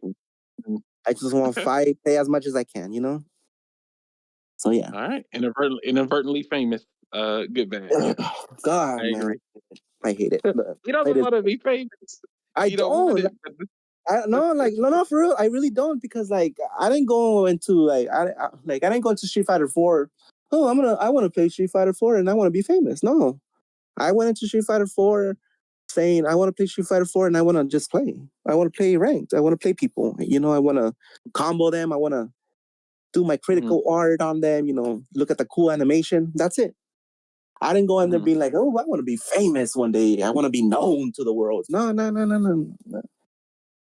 But that's what I'm saying. Like, for the people that do go in with that mentality, my inspirational speech to them is, which I gave earlier, is, you could do it. If I did it without wanting to, you could do it too. And now with the social media, I mean, go out and do Twitch. You want to get famous, do Twitch and try it out. You want to get famous, do my what I did, play lots of ranked, play differently, and people will notice you. They will. And have a funny name too. You gotta have a funny name. Good bad brother. I don't think there's anybody, any ton out there that's even close to that type of name. That's why you're memorable for that, for sure. Exactly. On top of your unique play style. Yes. And especially my rushdown. That's the one that other a key element to my knowness. Not loneliness, knowness. Not known. Loneliness. That too, maybe. I don't know. Yeah, that is a word. Knoniness. The knoniness of this. Okay. But yeah, man. So, anything you want to say or anything about any of the topics lately? No. You good? Yeah, I'm good. Good on mine. Is Sir Retro? I don't think Sir Retro's been with us lately. Hello, you there? Oh no, I'm actually just listening a lot because I rather let people say a lot. No, because the thing is that I'm, as a personal thing, just that I learned to be more of a listener than just discussing things, and I think that's part of the thing I kind of learned from some interview strategies and stuff, because it lets you, of course you have the floor take over in a sense, but it lets you have the power to kind of help dictate the format and dictate what to learn. Because, like I said, if I keep asking you and saying things like that, and of course I want doing a comment I like the idea of the concept of the Good Bad Brother namesake and how you got that situated. But I think for me, I'm always been a behind the scenes person in general. But every once in a while I pop up and may say something, whatever, like an ad lib in a rap video. But I definitely kind of more quiet because I like to just to listen and gather a lot of information and just to comprehend, on my own. I get it. You guys, when you guys are do podcasts, because I saw a few, and it's mostly Shadow Ace that ask the questions, and you're more like the listening type. So I like that chemistry between you. So it's contrast to one another, which makes the podcast more interesting. One listens, one talks it out, and from there you guys go on. Which makes it really fun and exciting. Now, granted, there are topics and moments that I will say a lot, and I'll have a little preaching moment. So, of course. I just know when the best and right time to say it. Yeah. That's cool. I like that. So my next topic would be maybe talk a little Street Fighter 5. You guys want to talk about a little bit about Street Fighter 5, maybe? You know what? Oh man, we've done that. We've done that so many times. Man. But number 714 wouldn't hurt. Or we could skip. Or we could skip that and talk. What you want to talk about? What you want to talk about? I mean, what is there to talk about Street Fighter 5? How horrible it was in the beginning. No arcade, no nothing like that. Bare bones, like they would say. Content. I don't know. I kind of want your opinions on this. Like, what did you guys think of it? The launch of Street Fighter 5? Yeah, sure. Let me go back in time. Let me go back in time on this one. Let me see. All right. The year is what, 2016 or 15? 16. 2016. February. You know the date. It was February 16th, 2026. Okay, February 16th, 2016. Okay. All right, let me see. This almost 10 years. Oh my God, almost 10 years. Oh, sheesh. Oh, damn. That's much. When you say it like that, years. We feel old. Yes. Yo, 10 years, yo. Street Fighter 5. Now that's 10 years. Okay. Damn. God dang, dog. That's wild to think about. All right, but let me go back to that time frame. I think it was people were, I guess, excited or anticipating 5 to come out and play the game because it looked fresh, it looked new, like the designs were different, and it was the upgrade from the previous console because we're going from PS3 to PS4, so it looked like completely fresh. And man, look at this, look at the graphics on Ryu, look at the graphics on Shun. Oh my gosh, they brought Nash back. Rainbow Mika, I remember her in Street Fighter Alpha 3, and like, people were really excited to like play the game and get into it. And yeah, they tried the game out. Um one of the first things they noticed that there was a lot of missing content in the game. I think the launch version was probably like really rough. I think they didn't have arcade mode. They didn't have lobbies. The only mode that they had was like ranked and survival mode and training. That's, I think that was it. Those were the only three modes you could play. Because outside of that, and then even playing survival mode, you had um you had to unlock colors. You Right. couldn't buy colors back then. You had to unlock them for your character by playing survival mode. So when you went to events during the early days of Street Fighter Five, like you had consoles that only just had the two colors, or maybe one console had like colors one, two, and six or something like that. Like it was very mismatched on like the content that was available for the colors. So you had to play these modes in order to unlock the colors, which was very tedious because Oh they yeah. didn't have like if you lose, you had to start all the way over again. And in Um. order to get like color 10 or something like that, you had to beat like the horror mode, and I was like 50 something matches that you had to play back to back on survival with no continues. Yeah, it was ridiculous. It was ridiculous. Like only few people were able to get that colors, but they eventually patched it and fixed it, like for the how the colors and payments and stuff like that. You could buy the colors now, and it took a while to get to that area, but the launch version, people were frustrated because there was like literally no content. They didn't even have the story mode. I think I said that already, but yeah. So it was missing a lot of core elements that a fighting game should launch with, and a lot of people were kind of turned off on it because those are the only two things you could do is just play ranked or go into survival mode, and I guess training. But even then, it's like what is there to do on the game? So it was kind of rough for the launch, and people were like, "All right, there's a lack of game content.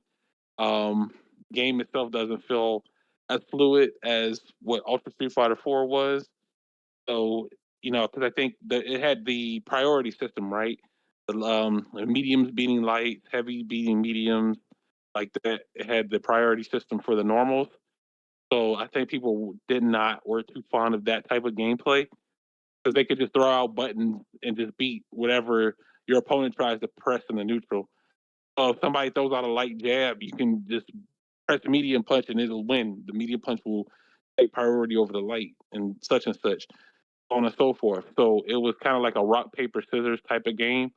And then you had the damage kind of was different too, as well. Like some characters did a lot of damage, some characters didn't do any. So it was like if you didn't play these characters, you weren't winning during the launch of the game, and it kind of like took away the uniqueness of character expression because you had to play these characters in order to be effective in the game at the beginning. But over time, yeah, eventually got fixed. I think it started to head towards a new direction with like season two and beyond. Things are starting to get better, but a lot of the players, they kind of got turned off from the game at that time, and they didn't want to come back in. Some of them did. Some of them came back during the last season of Street Fighter Five, but for the most part, at the beginning, it was just a really rough start. So I Oh, think that's very important for a game to have all its chips in a row during the launch. Sure. so remember when season two was on? It was all new characters. There was Ed and then Menot. Mhm. And remember? Do you remember that? Were you excited for that? For the all new Yeah, characters, or did you want like yeah. the old characters back? Like, how did you feel about having all new characters for season two? How did you feel about that? I liked it. I like the concept of adding in the new characters because otherwise we would just get the old game with just updated graphics and the same repeat formula. And I wish that devs, I mean, just for me to go off a sidebar, I wish they wouldn't rely on these old characters to like push content for their passes, their DLC passes, and game content for them. I would like to see like original new brand design for a title instead of just, oh my gosh, here's this old character. But guess what? We updated their graphics. They got a new shirt. They got a new shirt now. They got a new Yeah. headband. They're wearing shoes now. We updated the design, but here you go. It's the same exact character you played in the previous game. I wasn't too fond of just having like older characters come back with the same movesets from previous games. But I know some people like those characters so Yeah. much that's the reason that they would pick up and play the game again. But I feel like that kind of puts pressure on devs because there's like, well, no, not put pressure on them, but I feel like that's like an easy cash out because now they don't have to like really create anything. They don't have to think of anything from scratch when they could just copy and paste their moveset from another game and just put it in that and just update the clothes. So that's kind of why, like, when I'm seeing like leaks and stuff for future, like current games and things like that, where they say such and such characters is going to be in this game, and I'm like, oh man, that sucks because I already know they're just going to copy and paste what they did before and just put it into another game and add maybe like one or two new moves. So Yeah. that's kind of my take on it. I would like to see more like individuality between the character designs. I think those are the characters that are going to be more memorable to me than something that's already been done before. Now, my question to you is, what caught your eye on Ed over the new characters? Like, what could? I think it was because he had that unique gameplay style of he didn't have emotion inputs for his moves. Oh, like, So he had like a really unique, yeah, he had a really unique play modern, style. Him, modern. yeah, it was modern. It was a beta test for modern, so it's like There you I've been go. Yeah. playing that for like 7 to 8 years, and I got so used to just playing that particular character, and it's kind of engraved in me to like go with that style. So when 6 came out and I saw that there was an option for modern, it kind of like, okay, in some sense I can kind of still play that gameplay the same way I did in 5, but I just transferring it over to a new system. But then when Ed came out, I noticed that they didn't translate, like they redesigned his entire kit Yeah. and made him like a completely different character. And I'm like, well, this wasn't the Ed I was playing in 5. Um, I respect the idea that they did, the direction that they went in with the character, but overall, I just didn't like how he played. Like he felt too dissimilar to what I was used to playing for all those years. So I Yeah. kind of didn't get comfortable with using him. And they took away Flicker. They Oh, took away Flicker and they renamed it something. They renamed it to another move that he had with Snatcher. So they called Snatcher Flicker now, which is weird. So they took so away not, that. yeah. So And that was because kind of like, so because you were an Ed player in Street Fighter Five, and he was basically like a modern beta thing, you stick to the modern in Street Fighter Six instead of using classic controllers, right? yeah, So that's why yes. you use modern now. Now Jacob and DJ Vest, they kind of like, why are you doing modern, Shadow? What's up with you? Like, I know they make fun of you in in a fun way, but like does that bother you? Like, or like that you don't play classic, that people No, don't play no. I mean, modern players always, they always going to face controversy Yeah. regardless. And it's something that unfortunately, like, I'm just glad it's not at a real high level where it becomes harassment to the players. I think it's just kind of tame for right now that people just expressing their frustration when they lose to modern players, which is that their complaints are, one button supers and one button one. Yeah, I know you hear that a lot when you like watch me play and hear Jaco commenting and stuff like that. But those types of comments, I mean, they don't bother me because again, at the same time, I'm playing the same game. I mean, I'm playing the same game as everyone else. It's just that the route of control is different. Now, if it was like an automatic win button condition, like, well, if I press this one button and I won the entire match without having to do anything, I Oh, have to that, earn these reads. Yeah, I have to earn the reads. I have to earn the guesses in the situations, and I'm limiting myself because I don't have access to all of the characters' tools that makes them at their most highest level be effective. So That's I'm right. kind of playing. I'm kind of limiting myself because I'm not using the character's full potential. Now I'm aware of that, but I've gotten so comfortable with using those types of controls for so long. I kind of like, okay, well, they have a similar thing like that in six. I'll just start there. So if modern wasn't an option, of course, then I would just have to learn classic. But I think like complaints, I'm starting to see complaints about easy inputs in games. Like they're starting to rise again. But I feel like that is the direction how games are going to go forward, like Yes. especially for future fighting games. I remember you said something like that one time. Oh, I'm playing modern because I'm preparing myself for when Capcom does Street Fighter 7. They're gonna want to force everyone to play modern. Oh God, I fear that. I fear for that. I hope not. Imagine how Yeah, I pissed mean, off people would be if for Street Fighter 7 mhm. everyone has to be forced to play modern. Wow. I mean, who The knows? back. Who knows the direction? It's just that I'm sure again, it was I'm more of sure a you comfort probably be. factor for me. Yeah, Hmm? you'd be happy about that. I'm pretty sure. I mean, for you, of course, but like, it's gonna get a backlash from the community. So, if that were to happen, I mean, I'm sure Yeah, Capcom is smart and they're not gonna do that. But hey, there's that possibility, that it could happen. Ugh, I hope not, because I would suck with modern. I like my classics. yeah, I'm old school. yeah. I mean, I think it'll just be an option.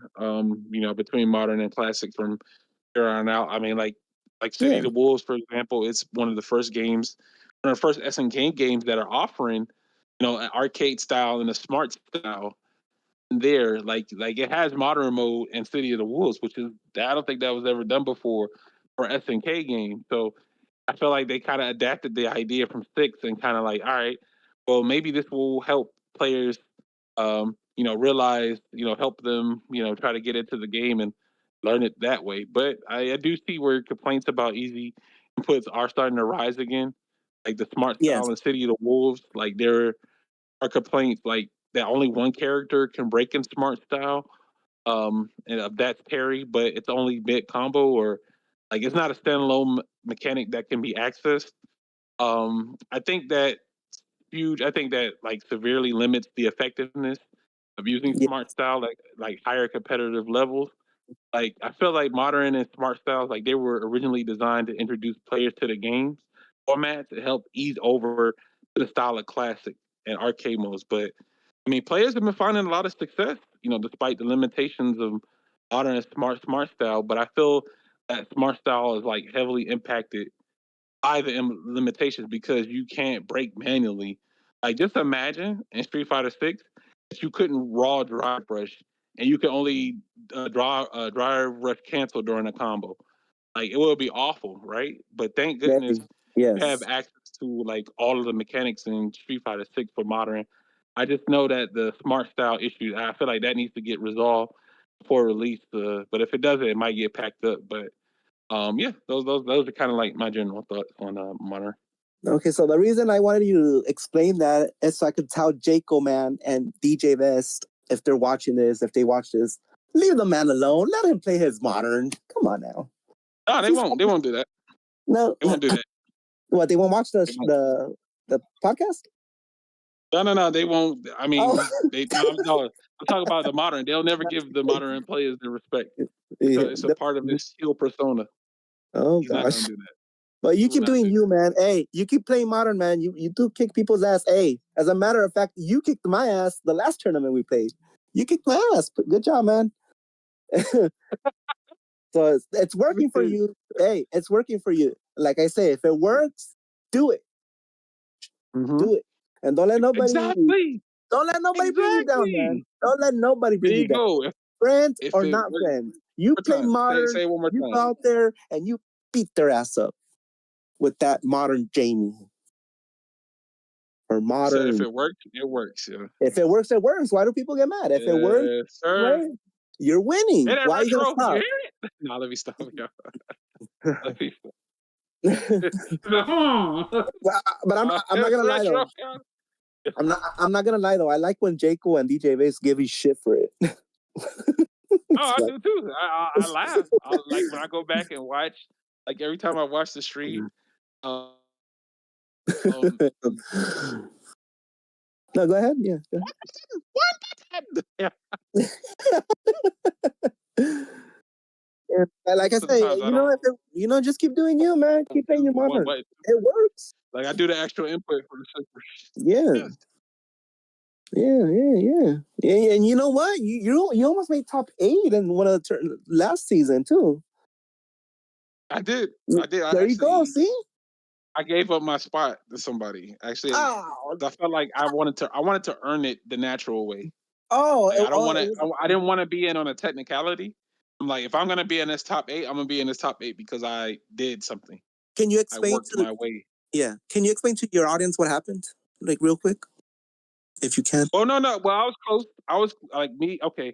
So I think what it was is like the top 8 were all set and solidified, right? But like I think it was between the 7th, 8th spots. They were kind of like really close with some players like right underneath them. I think those players underneath them needed like 3 or 4 more points, like catch up to them. So I Yeah, just happened to get enough points qualify, and then one of the players wasn't going to show up, so they had to drop out. So I was next in line to get that spot, and I told him I was like, "Nah, I didn't want that spot because I didn't win it naturally.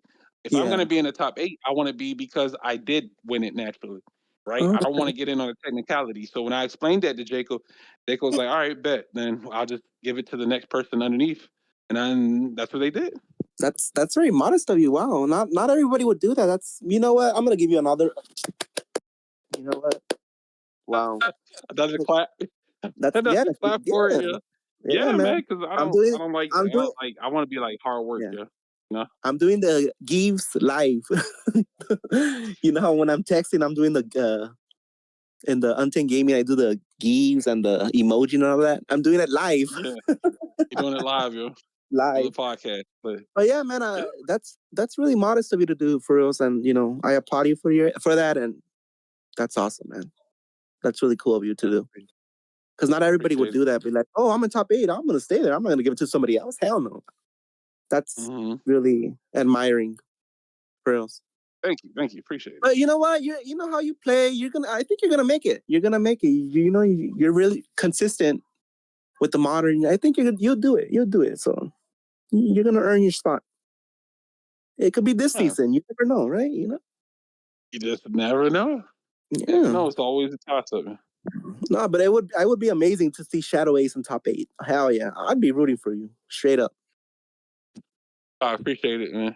Girls. Or Jaco, man. Like I would love to see him too. Like, the But, TOs. Hell yeah. but I mean, the TOs, we not even supposed to be in there like that. We supposed to be just chilling, sitting back, commentating, and running the event. Like, why are we in these top 8s, bro? It's supposed to be the players. We Yeah, supposed man. to let the players do all of this. Damn. That's crazy, dude. I mean, like for example, Blockbuster John, he's a commentary, he's a TO, and he's there too in top 8 every season, Mm-hmm. And Every season he's been in the top 8. damn, he's a commentary, damn, damn. I mean, his Ryu's really tough. Phew. Mm-hmm. Yeah, that's crazy though. So yeah, so like we're still on the topic of the Taco Street Fighter 5. Now before I move on, I want you to share with me, and I'll share with you remember the season 3, how it was announced? Do you remember that? Like what? Like the way it was announced with Yeah. like Do the you remember? characters? No, you know how season 2 it was a brand new characters, and then when season 3 was announced for Street Fighter 5, do you remember how that happened? It was at Evil, and they showed this like trailer presentation. Oh yeah, full. They did a full trailer with like Oh my gosh! Sakura and Blanca. Honestly, I Yeah, gotta say that's one of the bestest season presentation ever, and I hope yeah, they do it again for Street Fighter 6 for season 3. Because that presentation, yeah. Evil went wild. The crowd were screaming whenever Sagat came out, and then Sakura came out running with Blanca. Oh, you remember Mm-hmm. that? I do And then remember that. who the They had a full animated trailer for it. Yep. and then Rose, I think. I don't know who the other 2 characters were, but they were in the trailer too. And the hype, holy shit, man! That is one of the best season presentations Capcom has ever made. and it's going to be the best presentations they'll ever make for a reveal for the next characters. Oh man, I hope Capcom does that again for season 3. Well, we'll get into the Street Fighter 6 and all that. But I want your thoughts on the trailer because I like your insights. So, what did you think? How excited did you get for that? I mean, we got a night. I think it was good because we got a look at what their models would be like, what they would look like. We didn't actually just get a picture or like art of it, just showing, hey, this character's going to be in the game, right? Here's what they're going to look like. But we got to see their full models, and I think that was a good thing for like a lot of the spectators, like people were watching, just to see how their models would look in game in the engine. So it was like when they did all of them at once, I was like, whoa, wow. I thought they was gonna do the like how they did it previously, like where they revealed the one character and then everybody else had like that shadow black background. You had to guess who the rest of the characters for the season were, and it was like they learned a lesson. So I was like, okay, maybe now they're realizing that all right, people don't want to just do this guessing game. Like, just tell us what content we're getting. And people was like, well, why would you pay for a season pass and not know which characters are coming, right? Type of deal. They kind of just showed everything at once, which was really good. I felt like they did a good job on that. Now, in that trailer, Ed came out. I mean, with Falk next to Falk. Remember that he fisted his arm or his hand, like looking all evil and shit. Like, do you remember how he was like Falk? Were you excited that like trailer as well, even though the trailer was for the season 3 characters and not really him?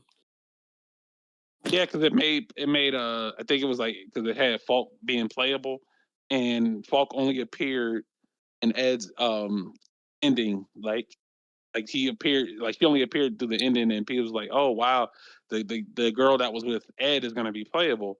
And then when they showed the trailer, they showed Ed with Falk, and I was like, oh wow, so Falk is one of the characters for the new season, and she was. So I was like, oh, okay, that was cool. I like how they tied together the story. They tied together the story with the characters that they were showing for the right. It was pretty cool. Yeah. And then like story, I mean, the story for Street Fighter 5, it was, a lot of people say it was bad, but I liked it. I mean, it didn't go nowhere, the story, but I mean, it was pretty entertaining to watch and see, what the characters were up to, what Bison was up to, and all that. So I know a lot of people give a lot of crap to the story mode in Street Fighter 5, but I mean, it was decent, but like, it didn't really go nowhere, but it was decent, Or what did you? Yeah, it had a lot of hit and misses because the only reason why this is because they kept adding in parts of the story, like when the characters came out, and you had to kind of like put together what was going to happen next. And when this character came out, then they give you another piece of the story, and then at the end of the game, they leave you on a big ass cliffhanger about where the future of the game is going to go. Right, so and that was and at the end, Bison was defeated by Ryu. Or no, it was by Ryu, but it should have been Charlie who should have finished him off. But it was Ryu. I don't know why Capcom chose Ryu to finish Bison off if he never even showed up in the story mode that much. So like, I think that they made a mistake. It should have been Charlie. Yeah, I don't think. Yeah, I don't think they ever directly interacted with each other like that outside of like a movie or something. But like story wise or gameplay wise, unless Retro. I know Retro is a story buff on this, but I don't know if he remembers if it was like if Ryu ever had any direct confrontation with Bison in the story, but I can't remember. And actually, I kind of want, since you mentioned it, that Sir Retro is more of a story buff guy. Because I want his opinion on this too. So, but before that, I think the biggest fail was the Nick Cali's story. His story was like, what was that about? He would just show up and I want your soul, or whatever. Well, what the hell is his story about? Do you know? Because to this day, nobody knows what the hell was Nick Cali doing in the story mode. Eating souls or of the players or something. I don't know. Like, do you have anything shadows to like add to that or? Retro, were you gonna say something? Yes. Oh, sorry. Yeah.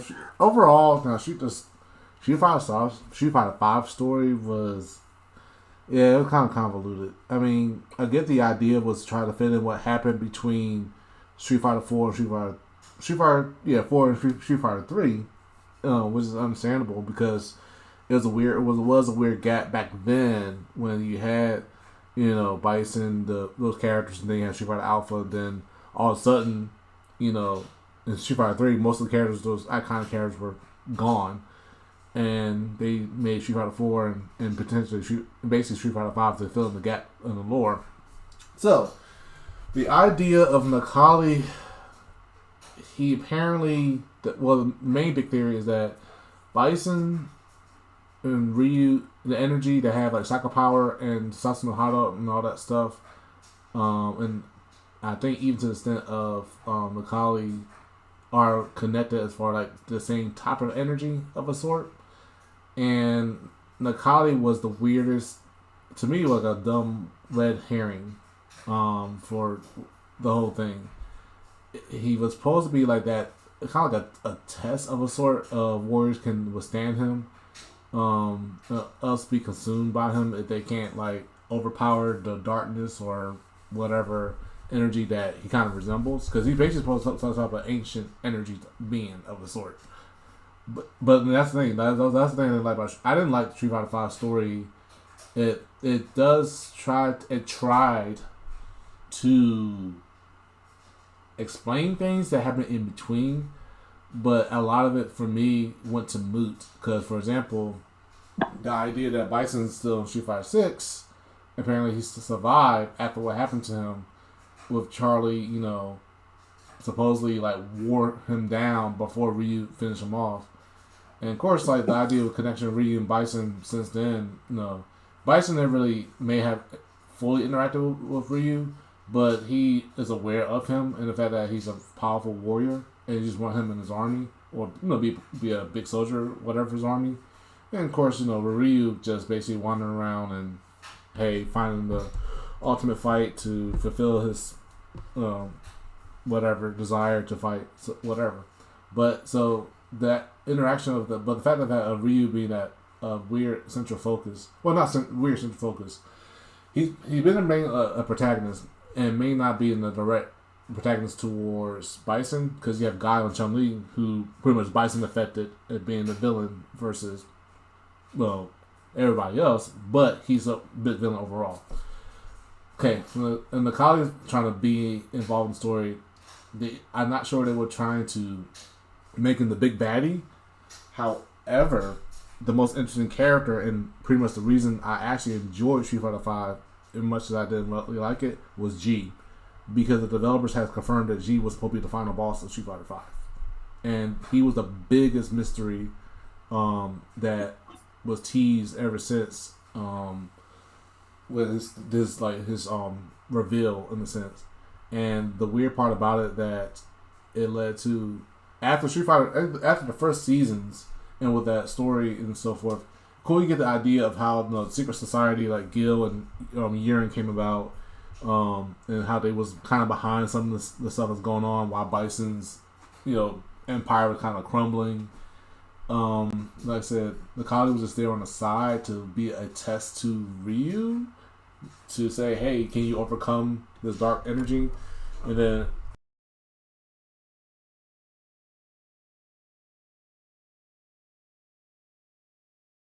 Right.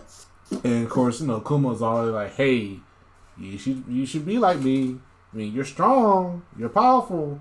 I mean, I gave into it and I feel good, and I just like to fight to the death. I mean, I'm not trying to be a villain. I just like to fight really, really strong people. And Bison is a wimp because he don't know how to use it right. And Ryu's like, nah, I'm gonna do my own thing. And Kuma's like, fine, I'm gonna come for you one day. You're gonna give in. And apparently, the college backstory, I think either the developers or something, like he was probably he awakened to the clash of the dark energy, whatever is happening, which is Sasuno Hado and Psycho Energy, evolving of some sort. And it's like, okay, I'm here to test out if these warriors are worth containing that power can defeat me. Otherwise, I'll eat them all. And that was like the weird concept that they had. But it felt like the way they teased him in the beginning of the game, as the game was coming out, like, oh, he's a big new baddie. He was like the final boss of some, like the end boss of like the survival modes and stuff, and kind of like he was like, oh, it's the next big baddie, which is kind of cool. Even though, like I said, in the end, it ended up where actually G was probably the actual final boss of everything. Even though he had this weird demeanor of being this charismatic president of the world, come together, my people. Where, even though you're a villain, you're a bad person. I don't see you as that. You're all one. And found out that Monop had this, and Rose had this like fortune telling thing where end up he actually probably the end of the world, and he had like Earth-like powers that even Gil was like, I don't know. You're familiar, but you're very strange. I don't know what you are. So, of course, the big thing that was curious about it for the lore, of course, is because part of it, Street Fighter V was before Street Fighter 3, and then the other part of it was he kind of hints at it after Street Fighter 3. And I think Season 3 kind of like pushed that almost after-ish, so I say Season 3, Season 4, and 5 pushed that almost after-ish, concept of after Street Fighter 3 as well, like a little bit.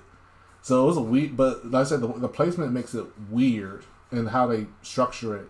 So it couldn't really like fully explain how the story can flow. Like I understand what happens, and then you get bits of it in Street Fighter 6 that apparently everyone's still around of some sort, and you play as the World Tour. And you have to talk to the characters that come bit by bit to say, okay, well, I've been gone for a while, or I got this call from this person, or hey, this message came through. So yeah, it was a lot. It just, for me, it was too convoluted.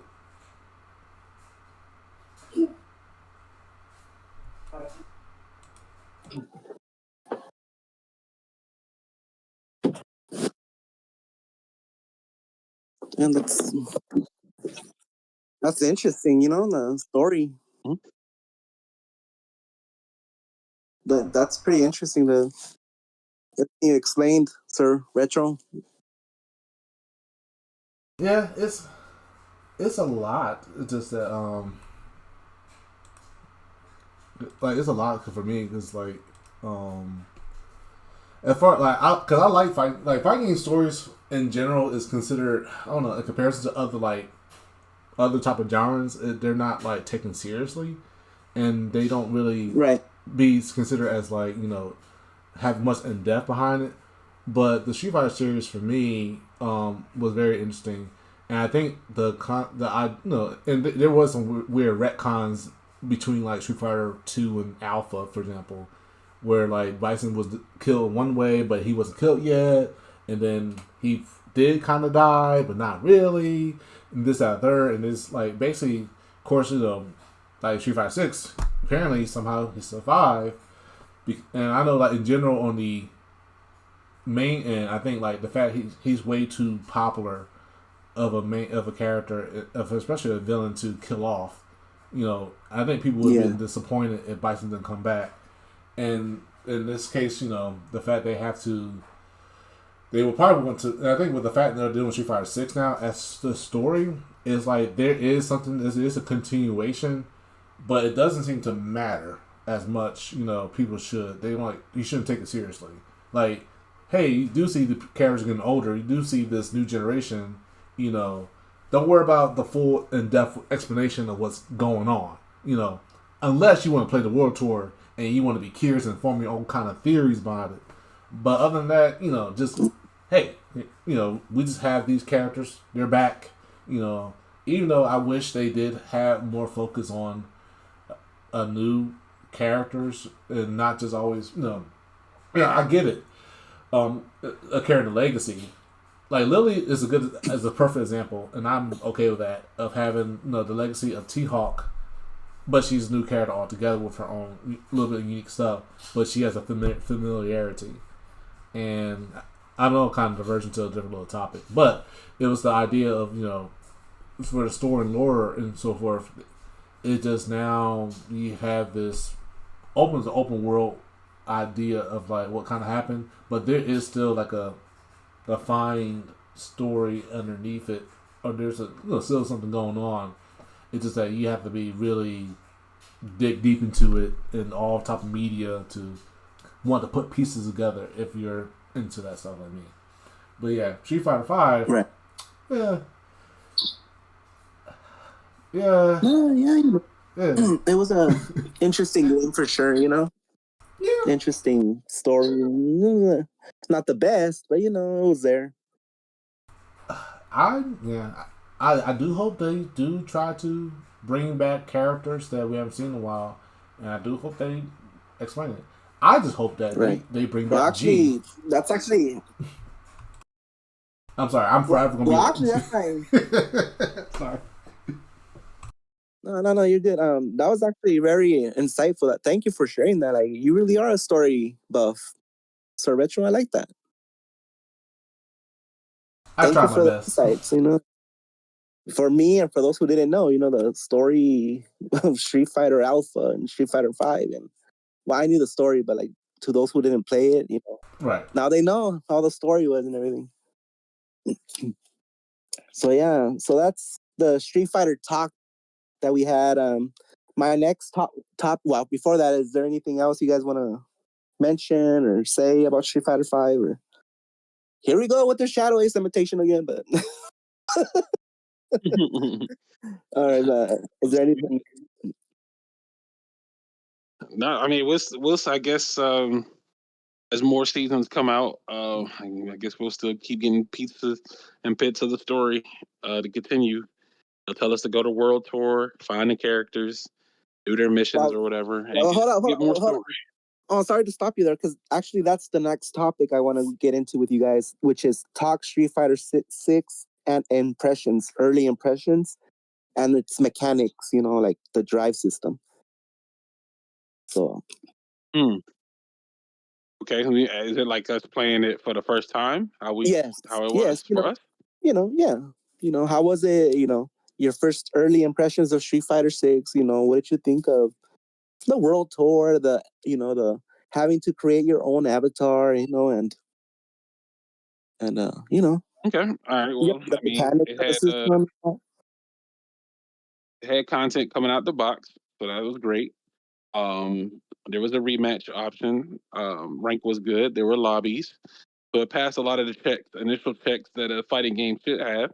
So it was off to a really good start. Um, Gameplay wise, it wasn't 5, so it had its own unique thing at the beginning where people were, unless you've had access to the beta beforehand, you kind of were just diving in for the first time, which was my impression because fortunately I didn't have the cracked beta that was out there, so I just had to rely on the console release version, and I just played that.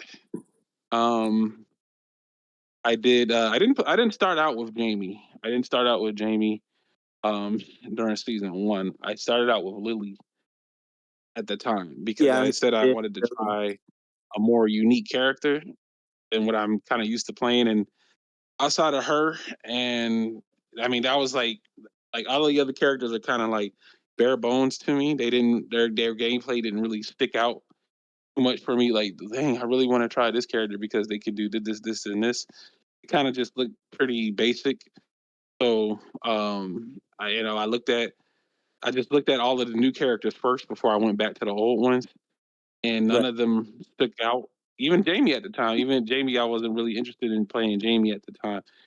So I found I was like, okay, well, I'll go with Lily because she kind of has this whole T-Hawk thing going on with her, and I do remember T-Hawk back and forth. So I was like, all right, well, let me try her out. So she had a unique mechanic where she gets the wind stocks and you can get the plus Condor Spire and stuff like that with EX, and she was a good character. So I just kind of tried her out and played her for the first few months. Um, my impressions for the game was it was fun at first, and then I was like, well, I kind of need a character to kind of like really identify myself with, so I can really truly enjoy a game. I only really played Lily because she was there. If that makes sense. Like I just like, okay, yeah, she Yeah, can get stocks, she can, spiral and stuff like that. And her level 3 is pretty funny looking. So I was like, all right, bet. So that's why I kind of from there. And gameplay wise, I was like, oh, okay, drive rush is a new mechanic.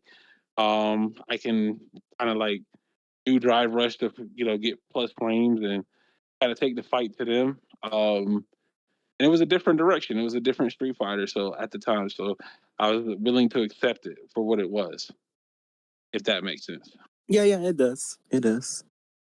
That's Mm. pretty awesome. That you tried out Lily, like, cause interesting character.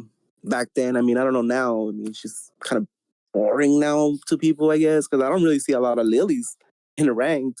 So, Mm. so maybe I don't know what happened there, but I don't even see a lot of Marissas either.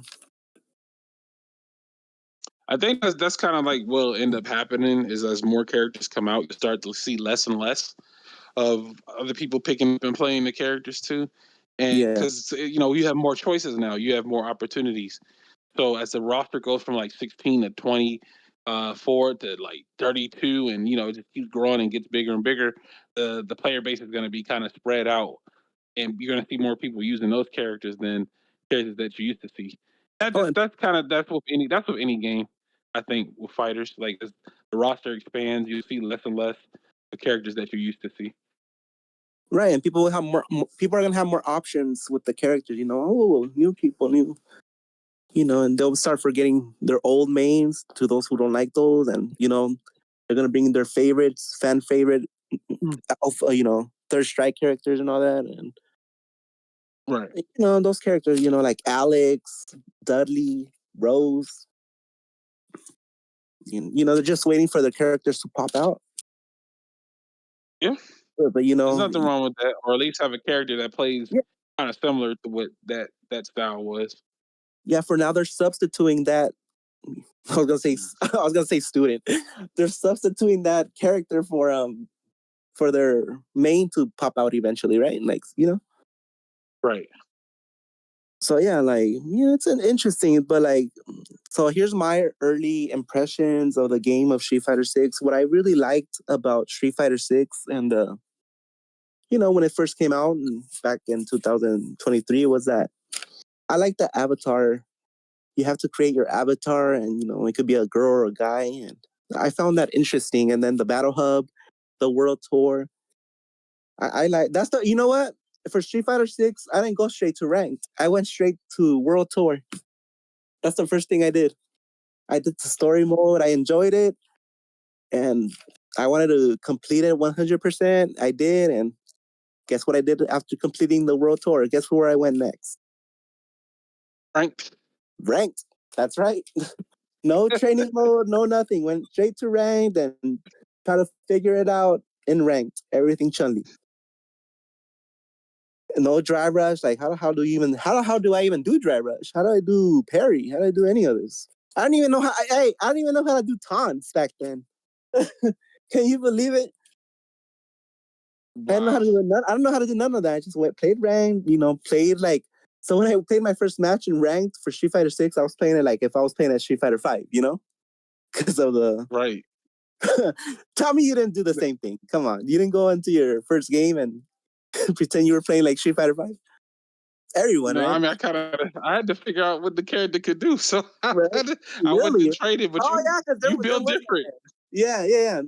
There was no Ed in the beginning. That's right. But me, Yeah. I play like, okay, where's my V trigger at? Oh wait, this isn't Street Fighter Five. This is Street Fighter Six.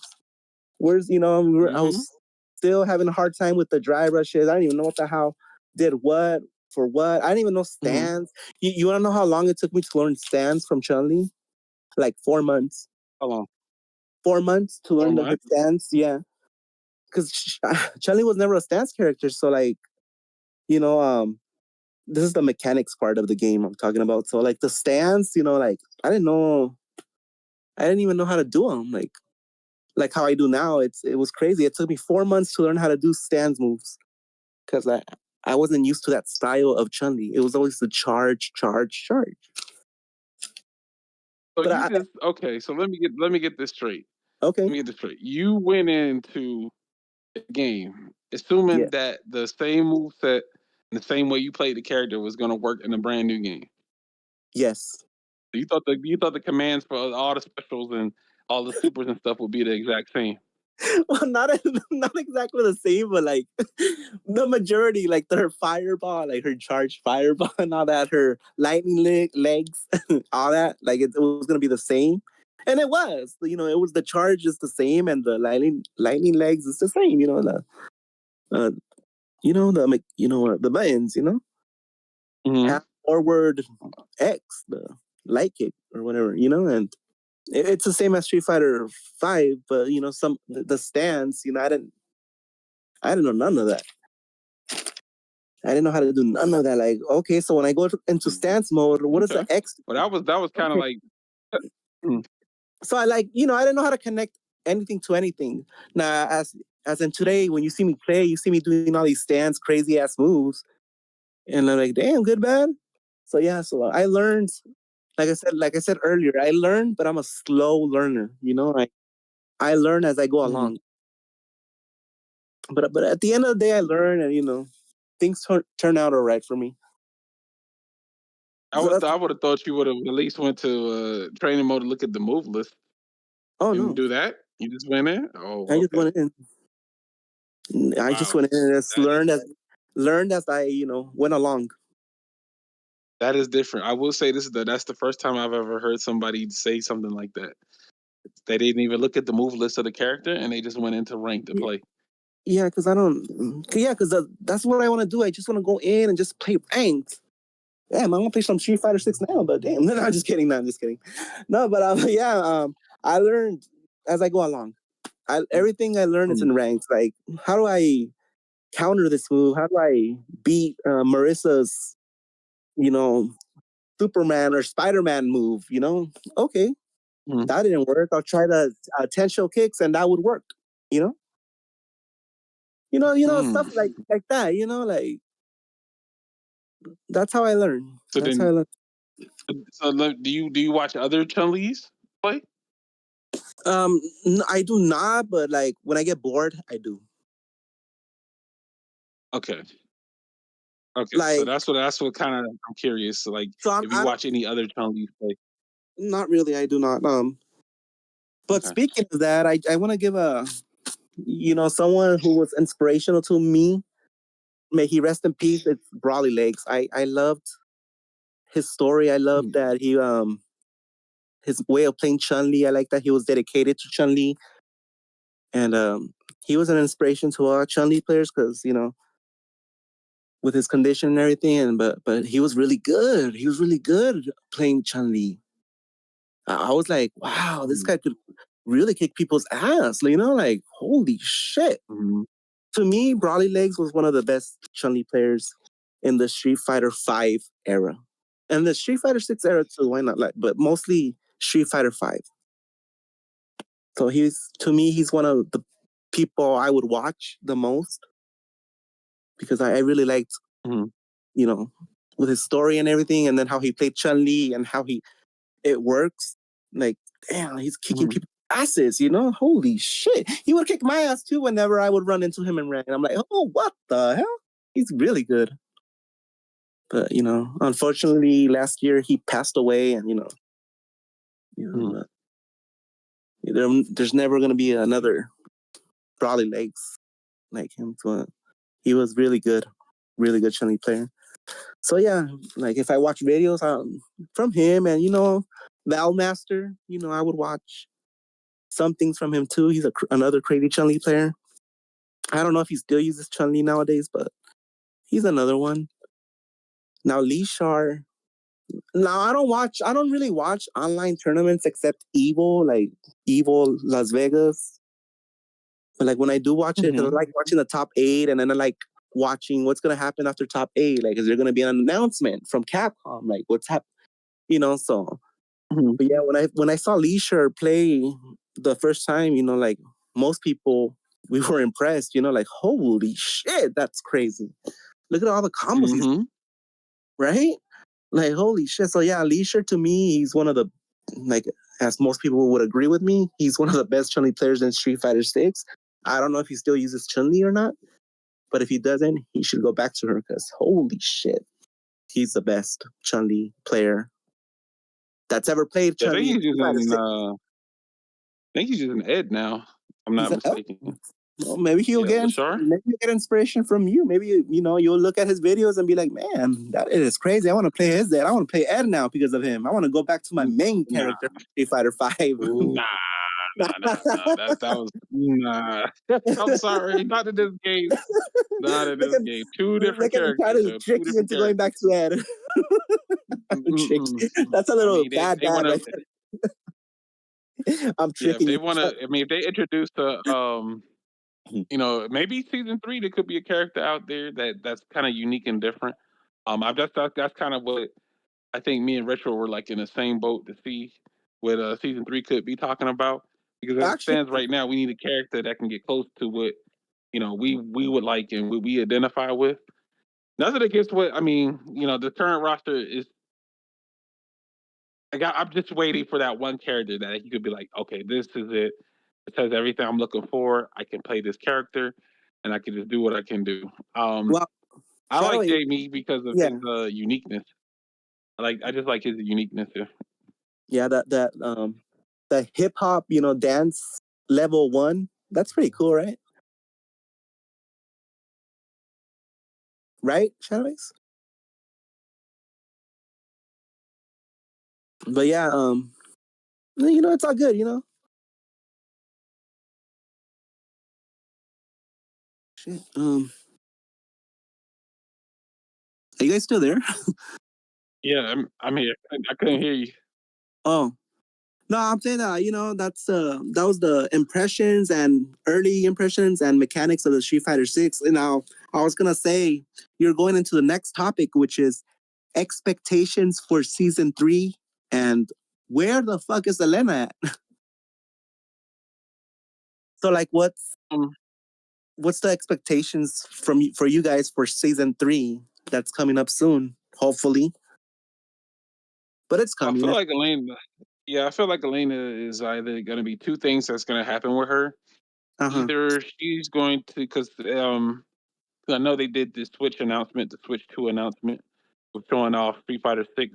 It's called the Year 1 and 2 edition of the game. So it said it's going to have all the characters from season 1 and 2 at that launch. And I think that it comes out on the 5th of June. So either Elena comes out sometime in May, or she comes out with the release all across all other consoles with the Switch version. Oh, you think that'll happen? That once, they released all that Switch console Street Fighter 6, do you think that's gonna be with Elena, coming with Elena once Yeah, that drops? Man, that's next see them. week.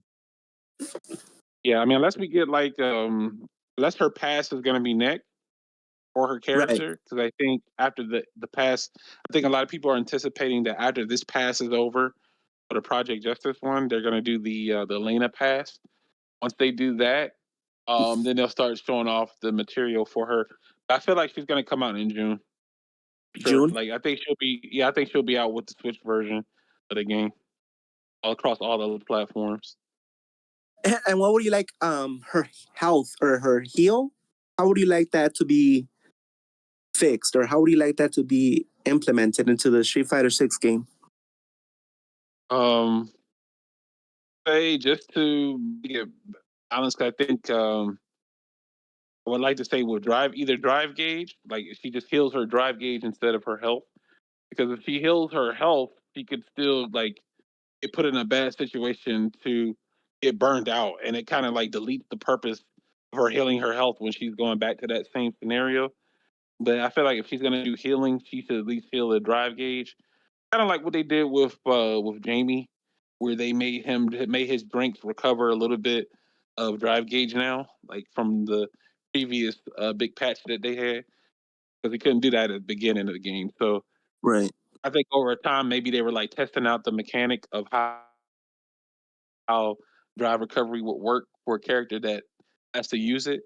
You still have to take risks to take drinks. You're doing this 40+ frame move. I mean, this 40 frame move. So if you take the drink at the wrong time, of course you're eating out big damage.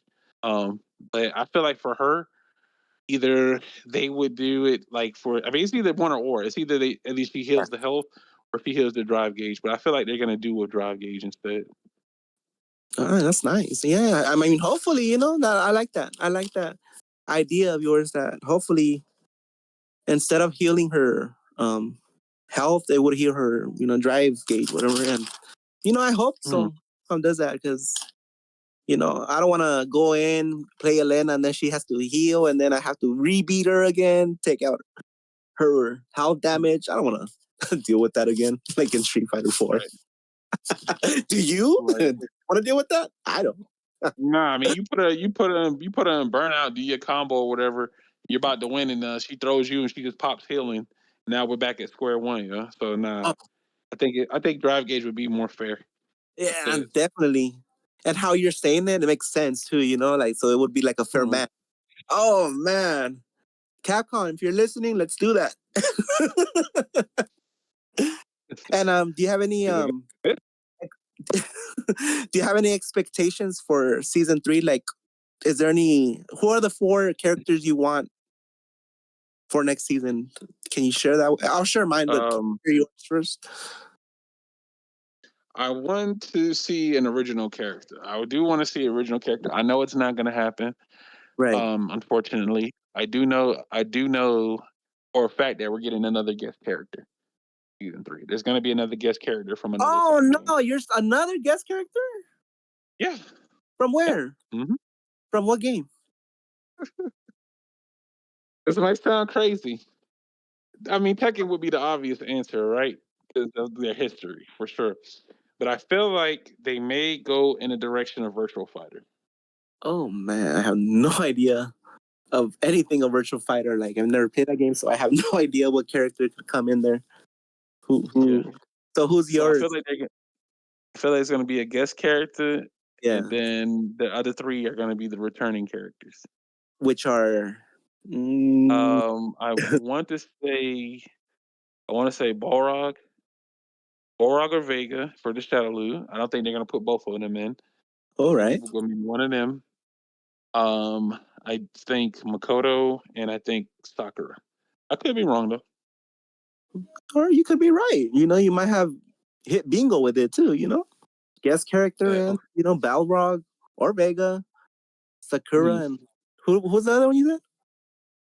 Balrog and Vega, and then the guest character. No, the other third Street Fighter character. It was either Vega or Balrog. Vega, Balrog, Makoto. Oh, yeah. Makoto. Mm-hmm. Oh, interesting choices. For sure it's gonna be Balrog or Vega because well, I don't want to say for sure because I don't know. But so like my predictions are it's gonna be Sakura first, Cody second, Dudley third, and Rose last. That's your season 3 roster. Yeah, my predictions for season 3. Okay. Sakura first, Cody second, Dudley third, and Rose fourth. Now, if there was a fifth slot, I would like it to be Menat. Because Menat was one of the most interesting characters in Street Fighter V. Yes, she had a really unique playstyle, and I feel like that type of playstyle would be interesting to see in this game for sure. Yeah, so now, I won't be. Yeah. Oh, go ahead. I was gonna say a lot of people think she might be at a big disadvantage because of the way she'll have to play, but I feel like they would adjust it where she could fight better. Because I think like if she throws that orb out, she's just gonna get drive rushed to oblivion. Yeah.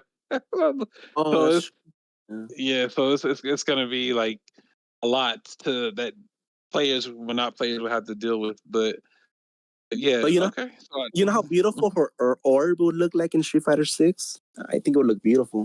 Like nice, cool mechanic. It would be nice. It'd be different. And then her critical art, it would be interesting too, because her critical art was one of the best in Street Fighter V, like for me at least. Yep, the dance. How much she doing the dance? Yeah, like the little Shakira dance, like hips. And what about you, Sir Vetro? Do you have any predictions for who you want for season 3 to come out? Let's see. 3 returning characters and 1 new character. Probably 3. My guess is probably I'll say Vega, if not Balrog yet. Sea Viper, and let's see. I can see be a third strike character.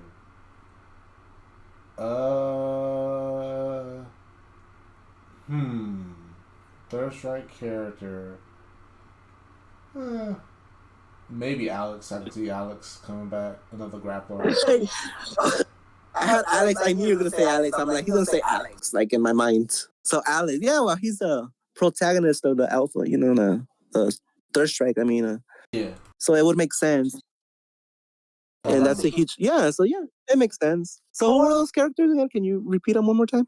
So I say third strike is Alex. Street Fighter 3 rather. Street Fighter 4, I say Sea Viper, and the Street Fighter 2 character would probably either be Vega, / Claw for the universal term.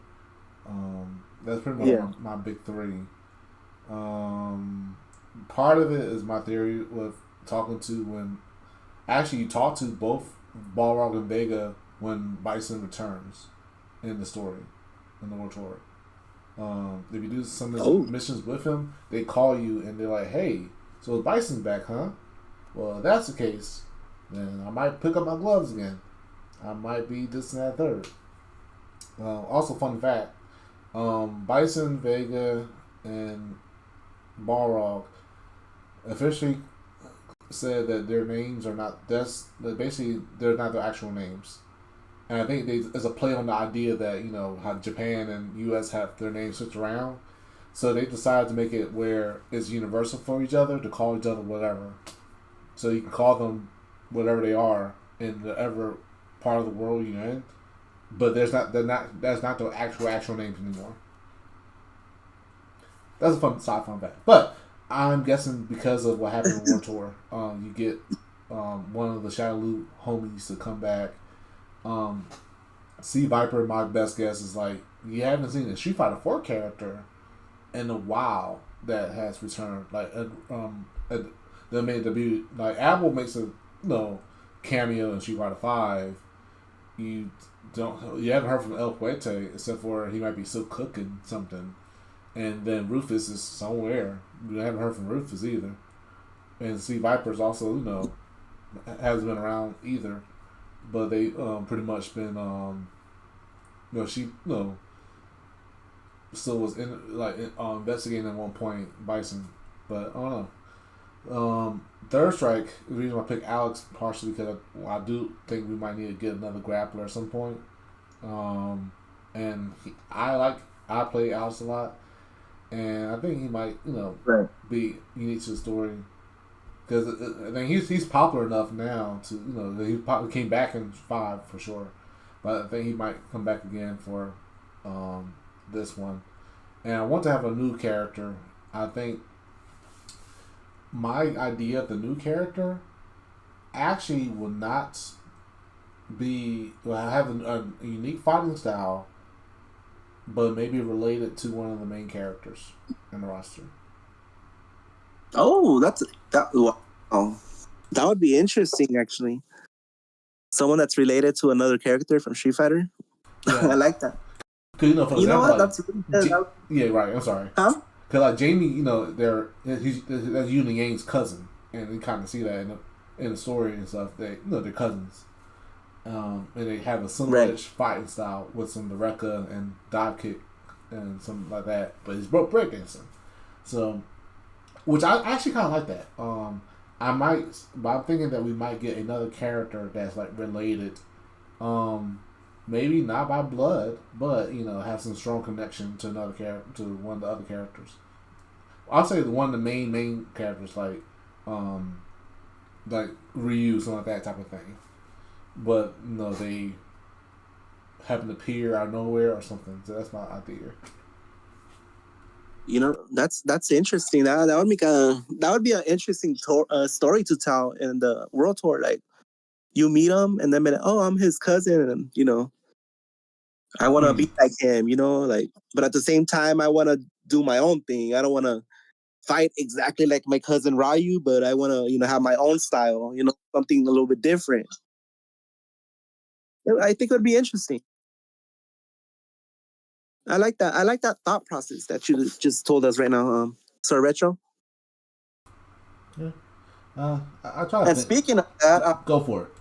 I wanted your opinion. Yeah, I wanted your opinion on the story that's about Street Fighter 6. Do you like how Capcom did the story for the world tour, like having to meet up, the characters, and they tell their story? Do you like that, or would you like to see something different when season 3 comes? Like, do you want them to have like a different story, like cinematic wise, or do you want the same formula from what we have now for world tour? I just want to they keep it as it is now, because I think it kind of makes the point of that, for the players in general. Because like for us, for like the more competitive players, they're not going to really dig that deep into the lore unless they want to, and they just can play that game as an option, and rather than trying to, I gotta play through story mode to figure out what happened. I'm like, because it's kind of almost a whatever. But for those who are interested, they can venture at their own leisure and just kind of like pick up the pieces, put it together. And so I think the idea was they're trying to give them that freedom of like exploring versus you have to, not say you have to play, but if you want to learn what's going on, okay, here's this whole storyline thing that you got to watch and go through. But well, you don't have to exactly do that. Hey, you play as your own character. You kind of explore from your perspective what's going on, which kind of gives it a little more immersive experience versus having to check on the character themselves and have to play as them. Especially, you can just kind of combine it with your own like character and be like, I kind of see their perspectives versus like outside looking in.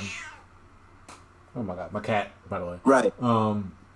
But yeah, I thought that was you who meowed. I'm like, what? No, she wants attention, but no. I don't think they will pull another thing like the Shadow Falls type of thing they did with Street Fighter 5, and I'm okay with that. I make my peace with that. The thing is the fact that you're still interacting with the main characters and without having to fully engage with them, you can kind of explore, and the process of that, learning that by that, and you find clues, you get text messages, and you have to do certain things. Like I think the way they made it was kind of cool because you actually have to play the game, and you can do a lot of stuff. It makes War Tour itself playable and worth playing. So I really like the concept about that. So I make my peace with that. I'm okay with it not having to be like, you got to play a one-sided or one big perspective story mode to do that. You can just become part of it because you technically are become part of the story more or less. Right. So just keep it how it is right now then for season 3. Yeah. And season 4 and season 5 and yeah. Because I read comments online that, I don't like this. They should be moving around the characters, not just be in one spot. They should interact with others, and not just with your avatar. Hopefully, they change that for season 3. Have them do more things, tell a more wider story for Street Fighter 6. The Shadaloo. I want to know what's going on with Shadaloo, with Ed and his organization, with the monkey and all that, and stuff like that. Let's say I'm not against it because let's say I think they're kind of. I think with the development team kind of have the infrastructure changes between 5 and 6, where they're not going to try. I think the big focus is now trying to have players just engaging with the game itself, and in various ways, versus trying to make a linear focus on certain things. Whether it's for the competitive versus casual, it's like anyone can enjoy it at their own leisure if they want to. And I think like they did a good job as far like the features and the modes and so forth. And of course, they tried their best with the mechanics to make it where, yeah, you still have to engage in stuff and some type of aggressiveness, but there's still rewards and options of like defense and offense in that sense too. So I mean, I kind of like venture off the tangent again, but I think the idea of how they design the story mode and everything like that, it kind of complements and adds to their vision of how they want to have the players play the game. Engage it in your own way, the best way possible. Makes sense. Yeah, that's true.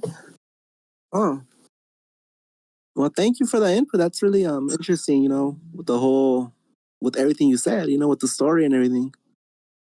I mean, me personally, I have no problem with it being the same. I mean, I enjoy it, so I like knowing their stories individually. Going up to them, finding them in the world tour.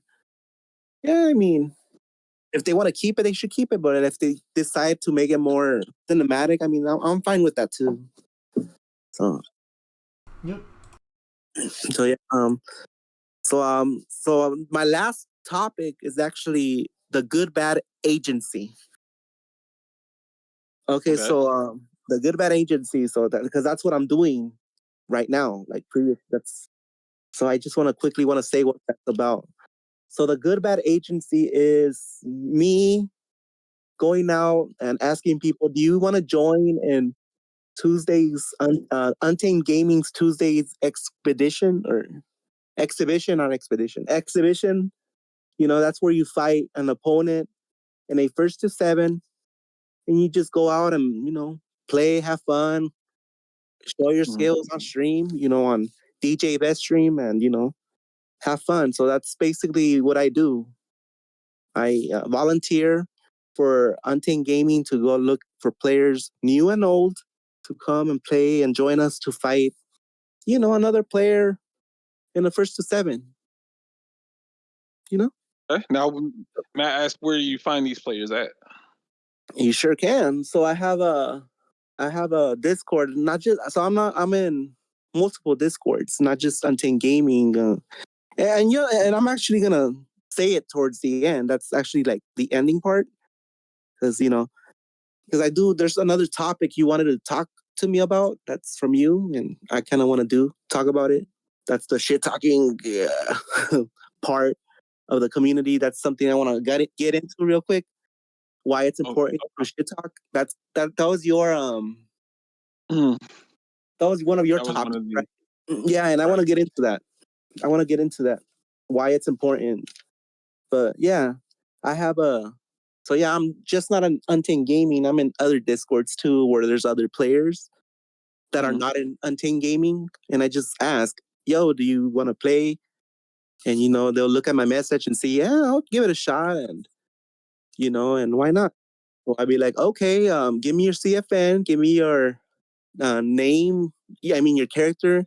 So what I do next is I text Jaco, man. I'd be like, "Okay, Jaco, I got somebody new, or I got somebody old, and there you go. There's a new player for you, or an old player for you, so they could play next Tuesday." Oh gosh, since we're on the topic, like I said, Shadow Ace. Oof, stay tuned for Tuesday, because boy, it's gonna be crazy. It's gonna be hype. It's gonna be wild, and it's gonna be chaotic too, just like how me and Jacob man like it. Chaotic and chaos, pure chaos between both of you guys. What have you done, yeah? I tell Jacob it might be one of the wildest Tuesdays exhibitions of 2025. Wait a minute, this upcoming Tuesday is going to be crazy. It's going to be the wildest.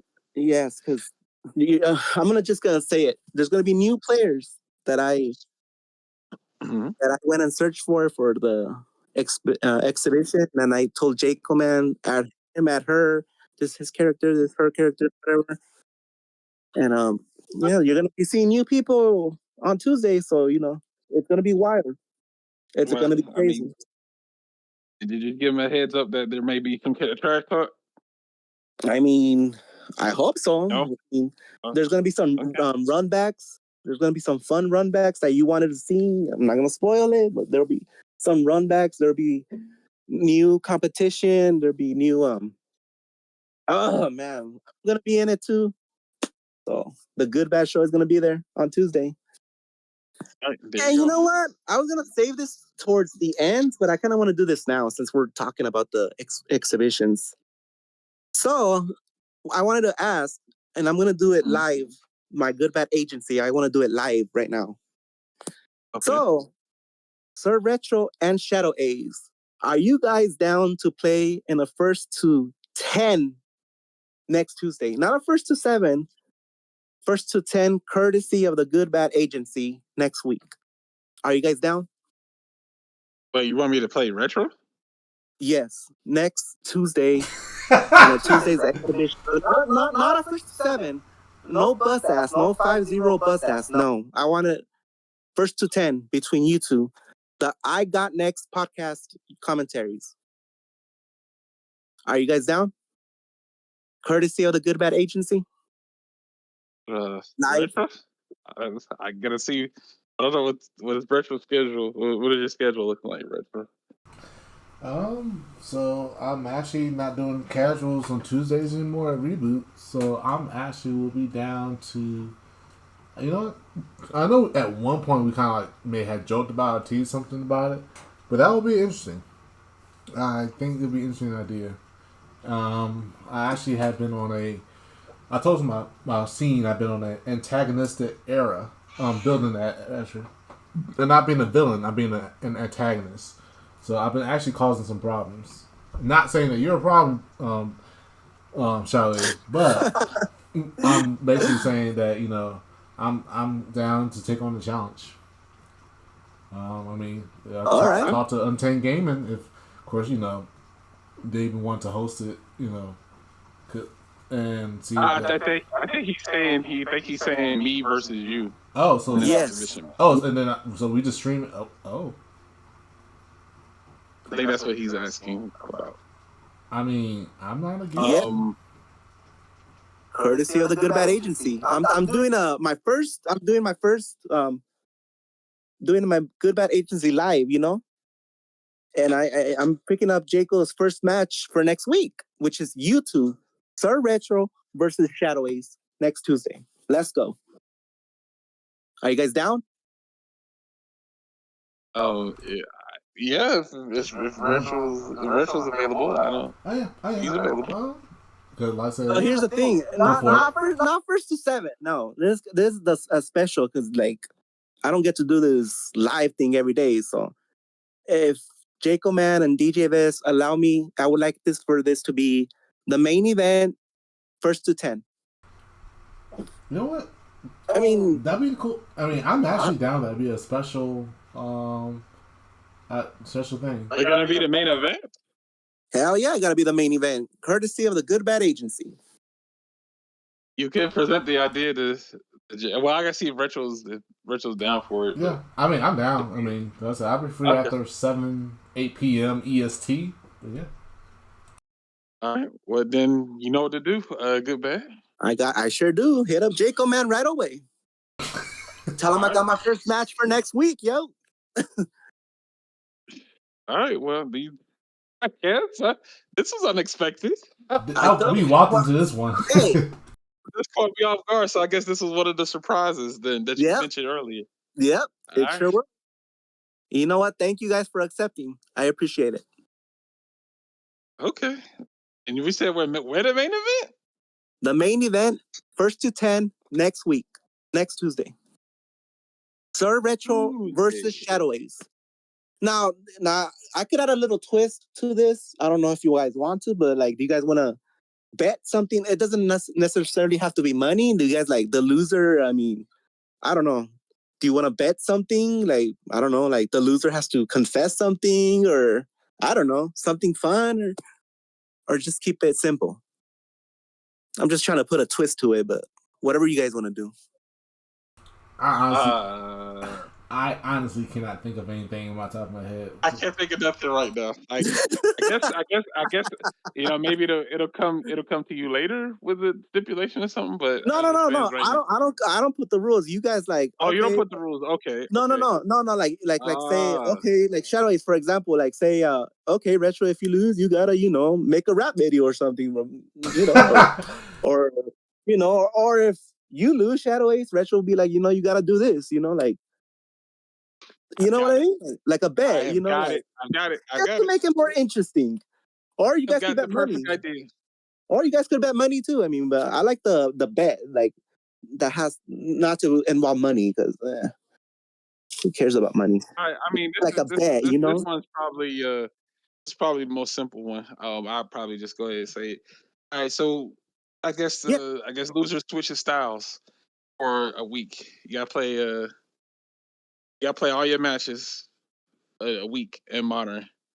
Retro. Oh, Retro wins. I gotta play a whole week in classic. Okay.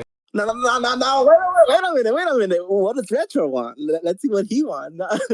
What do you? What punishment do you want for Shadow Ace if he loses to you? Like, no, actually, I'm okay with that, because the thing is, I realized that I never played in modern, and I don't think he played much in classic. So I actually would like to see if I have to watch his matches or somehow, or basically when during the Untamed Gaming events he's in and he's participating, I gotta see him play in classic if he does lose. So I'm actually will be entertained by that. And I think, I stream a bunch myself, so I'll stream myself playing modern. Oh my gosh, you know what? Yeah, that's fine, because Chateau, Reaper No Limit, and those guys, they're gonna get a kick out of it if they see me with the M on my name. They will. I would never. Modern DJ. So you would be modern DJ, and I would be classic Jamie. Woo. Oh, and that's the thing. All right. Modern DJ is terrible. So you streaming it would be like, oh God, what is happening right now? And it's all my twisted little mind. See what I did with you guys? See what I did? It could have been just an easy first to 10, but no, I had to put a twist to it, right? Oh, you said we ain't had to put a twist on it. Oh my gosh. Wow, it's too late now. The mind games are crazy right now. Yo. The bad. The bad, yeah. But all right, well, I mean, I am evil. Says. Hey, you gave me the evil title. Says, there we go. They give you the title for a reason, yeah. You gave me the title. I'm the Legion, the evil Legion, in Untamed Gaming. So do we have a deal, or is that what you guys do? I'm down with that. I'm down. I'm down because classic would be like wobble, trying to crawl, before I walk again. So it'll take a while for me to get used to it. So yeah. And you know what sucks for you, Shadow Ace? We have a tournament coming up next week or next Sunday. So like when you guys play next Tuesday, if you lose, if Sir Retro beats you, there's a tournament on Sunday, and I want you to participate. And if you lose, you're gonna have to use Classic when you do the tournament. Oh, so you better win, Shadow Ace. What have you done? That's what I'm saying. What have you done? I'm using the Patrick darkness. The Patrick pure darkness. Well, yeah, the Patrick Stargeef right now. All right. Okay. All right. Very well. So be it. See, that was interesting, right? See? Yeah. Ooh, hell yeah. I bet this never happened before in I Got Next, right? A twist at the end. There we go. A twist at the end of the movie, the after credit scene. Yeah, shit. They like the double dragon after we beat the first the whole game, you had to fight each other. Yeah. Interesting, right? That's the first. Okay, well, There we you go. definitely caught us off guard, but well done. I will I say did, right? that was good job. Yeah. So it's a deal, right? Just to confirm, it's a deal. Next Tuesday, Untamed Gaming Tuesdays exhibition, first to 10. Loser has to, do the opposite of the controllers that you normally do. Yep. So I All would right. go classic, and then retro would go modern. Yep. Oh, courtesy of the Good Bad Agency. There you go, man. Oh, one guy gets there we go. By the way, if you're watching the stream, the interview right now, I'm in the Battle Hub. So if you want to join these Tuesday exhibitions and you're not on Discord, but you're watching my interview right now, I'm usually in the Battle Hub #1. My avatar is this bikini strong guy with a cap on. Ooh, cap! You guys. And so, like, if you want to join, just hit me up, and I'll settle you guys in so you guys could participate in the Tuesdays exhibitions. Ooh, All right, well, there it is. There it So is, yeah, man. hit me up. GG's. Well, and then wait a minute before the GGs. You wanted to talk about you wanted to talk a few topics, and I took so much time off. I apologize to everyone. Um, but I do want to talk about one of the subjects that you mentioned, which was the shit talking. Like why is that important to the fighting game community? If I may. Yeah, that's the one. Yeah, that's the one you wanted to like look at real quick. All right, so this one was basically just the trash talk mentality of like the community. I know lately there have been some events where there's some trash talk being thrown around. Is it toxic here? Is it good or bad for the community? Uh, so using a player as an example. So you want me to give an example of a player that's done shit talking? Easy. Um, what's his name? The guy that says get that ass band. What's his name? LTG. LGT, get that ass band. Get that ass band or whatever.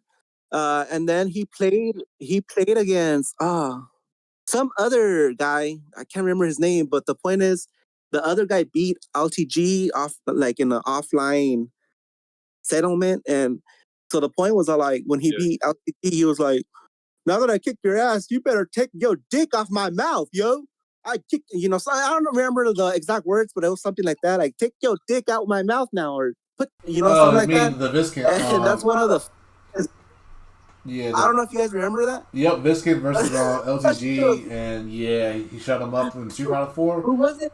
Viscant. Yes. Yeah, Viscant. Yes, Viscant, excuse me. Yeah, he's all like, "You better get your dick out my mouth." That shit was fucking funny, man. Oh shit, he embarrassed LTG in front of everybody. Well deserved too, because he is a shit talker like a fucking shit. But yeah, man. So yes, to the question to your answer, yes, of course it's important to shit talk. It makes the fighting game community more exciting, more fun, more. You want to have that.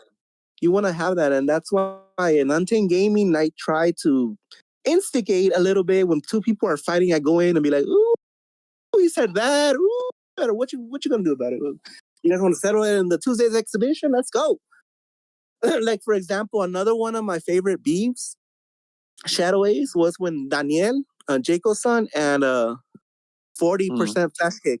Remember that? Yeah, you Yeah, set that up.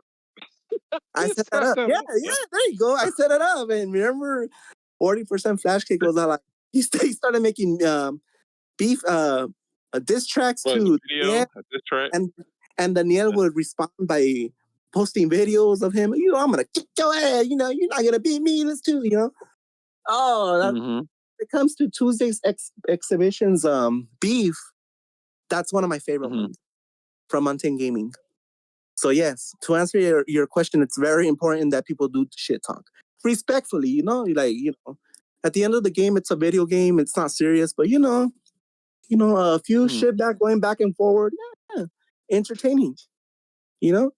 and I'm down for it, you know. And hopefully we get to see more stories, as you say, more stories in 2025. Who's gonna have beef with who? You know, settle it in a main event for Tuesday's exhibitions. You know, we always look forward to that. Exciting stuff.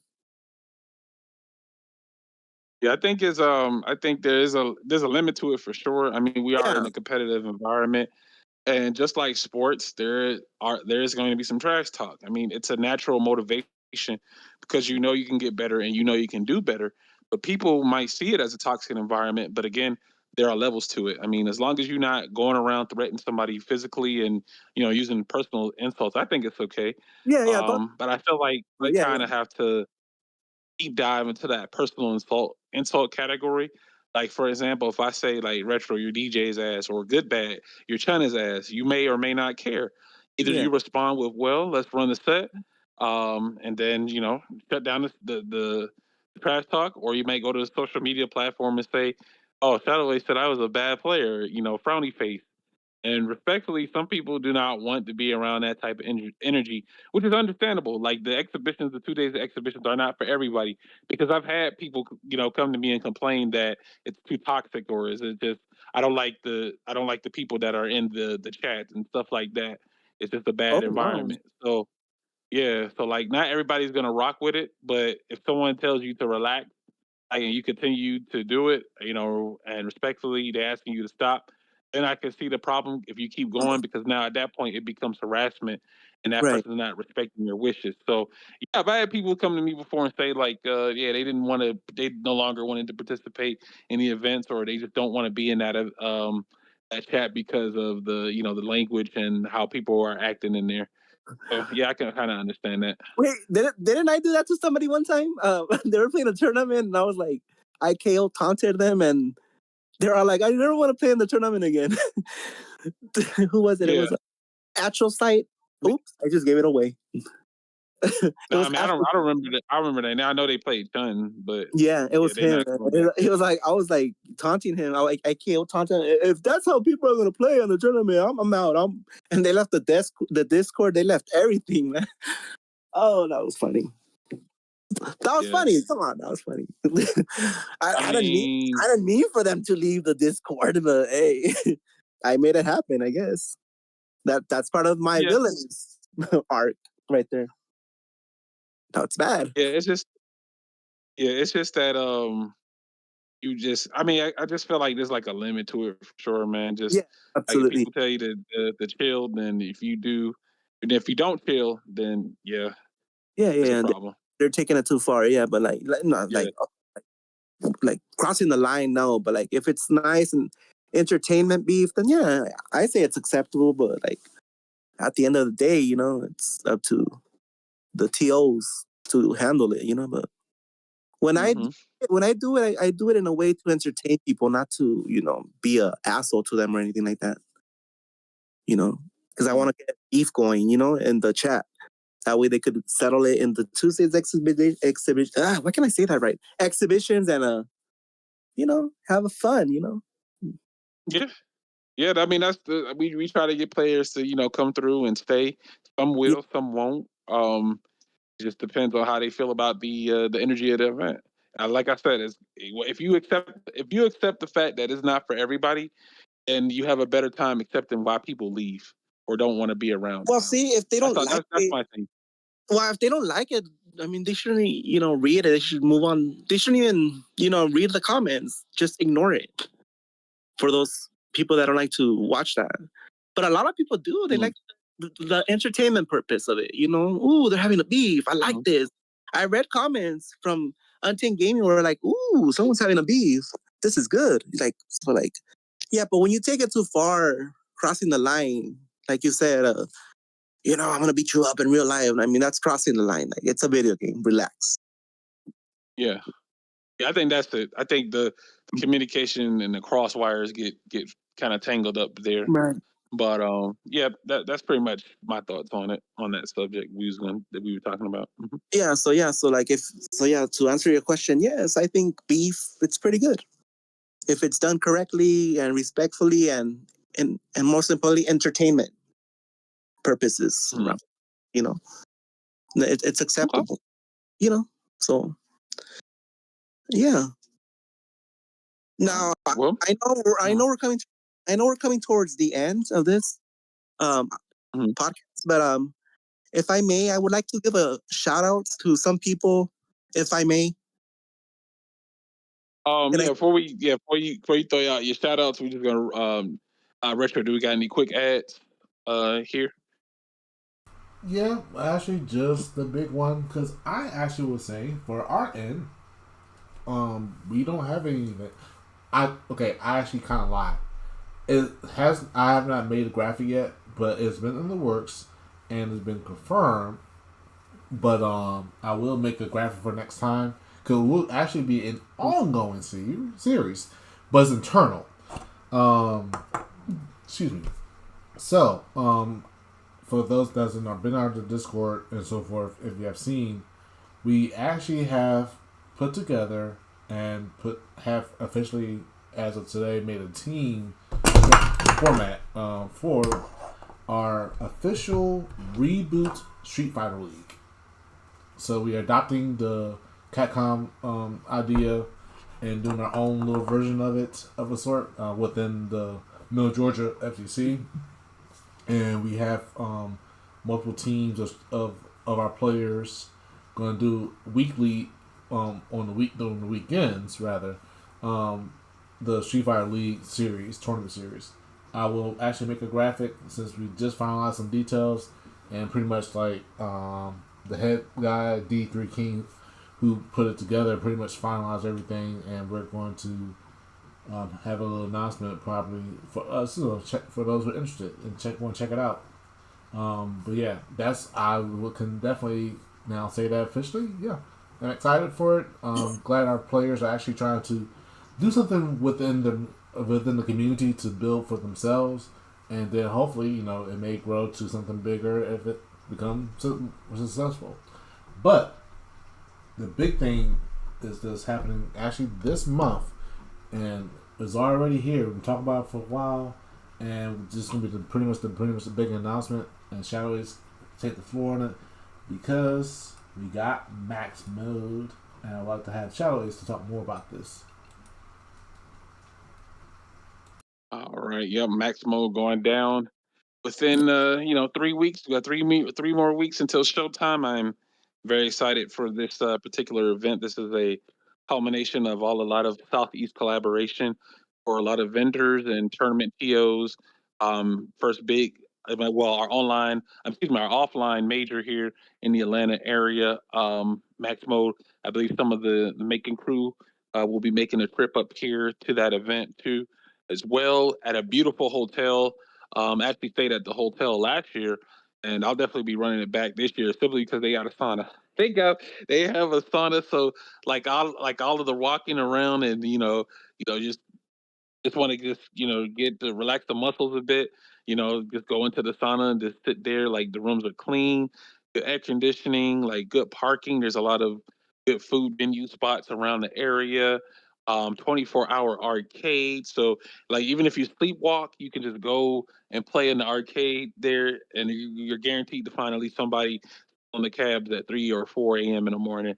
So, yep, I definitely cannot wait for that event. I signed up to do commentary and run 2 games there, Ultra Street Fighter 4 and Street Fighter 5. So I will be handling those events, and I will want to announce that there will be medals for top 8 for both of those games there that provided courtesy of me for those events. So if you guys are listening to the rebroadcast right now and you want to get yourself a medal, gotta sign up for the games before registration closes. That's all I can That, tell you.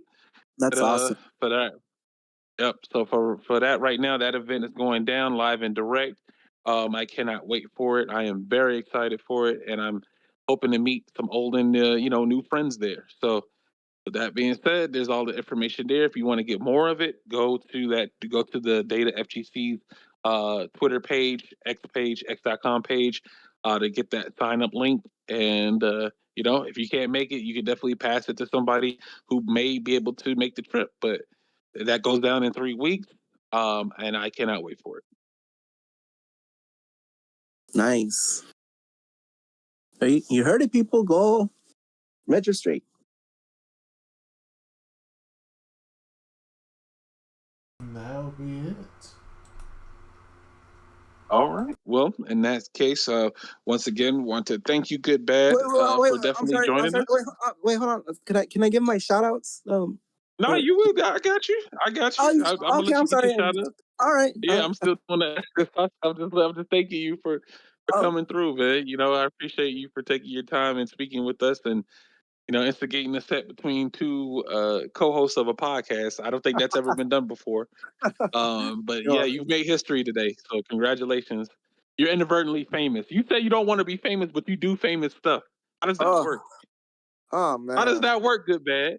If you didn't, now here's it is. If you didn't want to be famous, you would have never instigated this between me and Retro.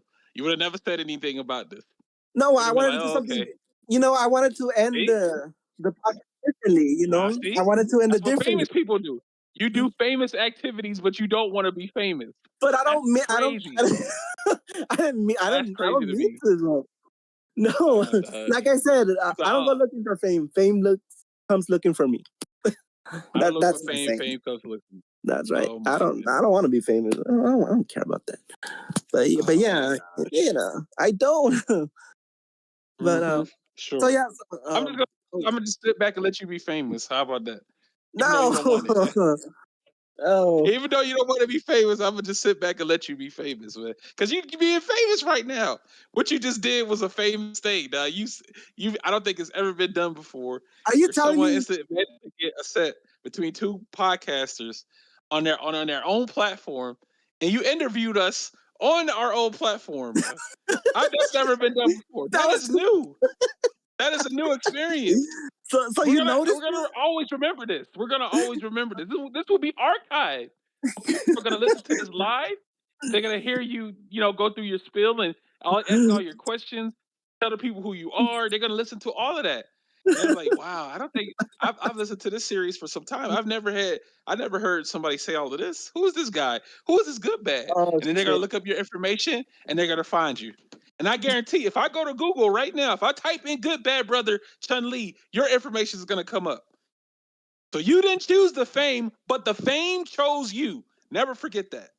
Okay? Oh, let There me you go. let me warn you. Let me warn you. If you do that on Google, there's gonna be a video of me and Punk. I'll tell you that right now. See? Look at that. Yeah, how would you know about that if you weren't trying to be famous? Because I get curious. Like, are people posting my videos up? And they haven't. But Your name is out there. Yeah, like I look for it right now and I can see searches. I see hit. I see several hits with your name on it. but you're not gonna do that, right? Right? Like, No, I'm not gonna do it now. I'm good, just saying. good. Don't I'm do gonna it do it ever. later and do it later and be like, oh, 60 something results. Oh, dang, where do all these Nah, 60 hits come from? nah, nah. All right, There is well, an yeah, interest. no, I definitely do appreciate you, man, for coming through and hanging out with us. I hope you had Oh a great time.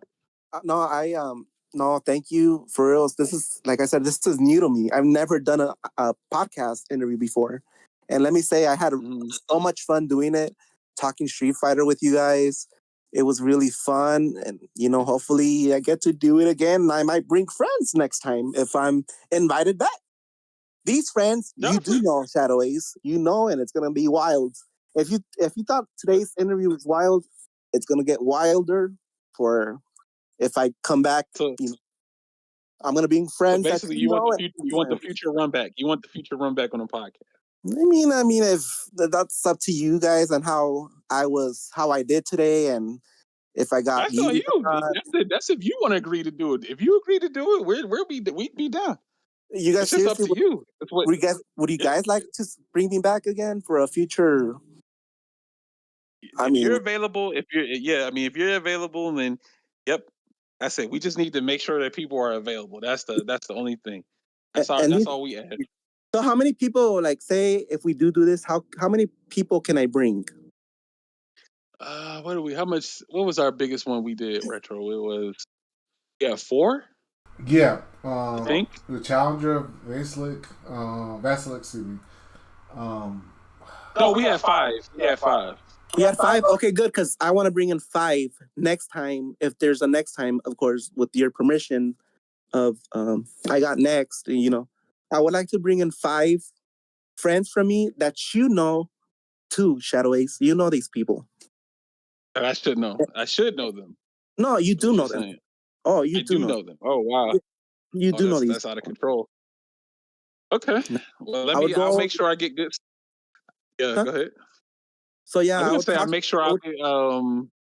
I'll make sure I get some good sleep that day. Get some coffee. Because I got to make sure I have the energy to keep up with all the chaos that's going to happen on that day, It's gonna be and I should be good to go. one of the person I'm trying to bring. He's chaotic, but he's a good person. Okay. Yeah. All right. Well, we can work it out. We can work it out in the future for sure. Yeah. Of course. Yeah. And I'll talk to them, see if they're down to join one of these podcasts, and I'm sure they will. Now, that's of course Right. if Well, he I do comes back. appreciate If I wasn't too chaotic today, hopefully, let's not bring this guy back. He was too much. No more him. No. Look. We've had some crazy stuff happen on here. That's all I can say. Here, I think Retro was. Retro, why you do the woo? Let's hear it. No, we've had some crazy stories on here. I can Right. give you an example of one of them. I just to throw it out there as an example. Yes. We had somebody come on here and said the way that they had to like play casuals or like compete, they had to go to some, I guess, not an abandoned house, like an abandoned apartment complex or something. They had to go to someone's apartment complex that wasn't there, climb through the window using. They had to climb through the back window to get into the building and get into the place just so they could use the electricity to play games. It was so weird because the person, I guess whoever was like renting out the place, they were never there. And I guess all they had was like a sofa and a TV and the game. Oh, what? And that's how they got in. They climbed into the window in the back and they just played casual. Wow. And no one noticed it? I guess they didn't care. I don't know if there was like, I was like, wait a minute, anybody see y'all do this the whole time? I said, nah, nobody cared. I guess it was weird. That is wild. Because for some reason the front door wasn't working. The front door wouldn't open, so they had to climb through the window in order to go play casuals. I don't know why the front door wouldn't open, but it wouldn't open. So Maybe they forgot. yeah, that was that. I don't know. I don't know. This is how they had to do it, and they've been doing that for a while. So eventually it got shut down. But yeah, for a while, for a good minute, that's what the people had to do in order to do that. They kept climbing through the window to go play casuals. That's crazy. Hey, And then but there it was some like events works. at like strip clubs, and Yeah. it's all types of stories. Yeah, all Oh types man. of stories. Oh, So, that's wild. Yeah, it gets crazy in the I Got Next podcast then, right? oh man, oh yeah. Hopefully mine wasn't the craziest one. Hopefully it wasn't. I do not want to be that famous. No, it wasn't. No, Okay, it thank was. God. See, Good. it was. See, if you bring these, if you bring these extra people on, then it's gonna get famous. See, there you go. Yeah. There you go, doing famous activities again. There you go. No, What did I say, Retro? He don't want to be famous, but now he's doing famous activities. Make it make sense. Just calling the man out. Come on. Just call him out. Oh my God. He's doing famous stuff right now. He wants to bring on more people to create more chaos. Now everybody's gonna come back and be like, all right, what happened on this episode? Because I heard this, I never heard this before. And then I was like, who did all of this? Who set this up? Well, I don't know if he wants me to say his name, but it was Oh, Good go Bad for it. Yeah, Brother. say Oh, it. I thought Good Bad Brother didn't want to be famous. I don't. Oh my I don't. God. I hate. No. No, don't say it. So yeah, don't, Sir Retro, don't ever mention my name in your stream. No, I'm just playing. No, do what you want. It's your stream. You do it. If you want to say it, say it. If you don't, it's all good. Yeah. All right. Well, now I guess at the point where we're closing it out. Here we're gonna get to you. You can do your shout outs, Good Bad. Okay. But let's get ours out of the way first. Good. Sir Retro, where can the good people find you at? Virtually anywhere on social media. On Facebook, Twitter, Twitch, YouTube, Sir Retro08. That's where you can basically find me. Actually, Google me. Actually, you can Google me up, and you can find me that way. All right, I'm not gonna mess with you, bad brother. But yeah, Yeah, you can find me anywhere. You guys can reach out to me for anything, of course, for matches, for ideas for the podcast, want to be in the podcast, or anything in general. Just hit me up at any point in time. I'll try my best to reach out to y'all. You guys want to find me? Yeah, that's it. But of course, Shadow Ace, where could the people find you? Man, you can check me out on the Twitters at Mind of Shadow Ace. On there, drop a follow. Would definitely do appreciate that.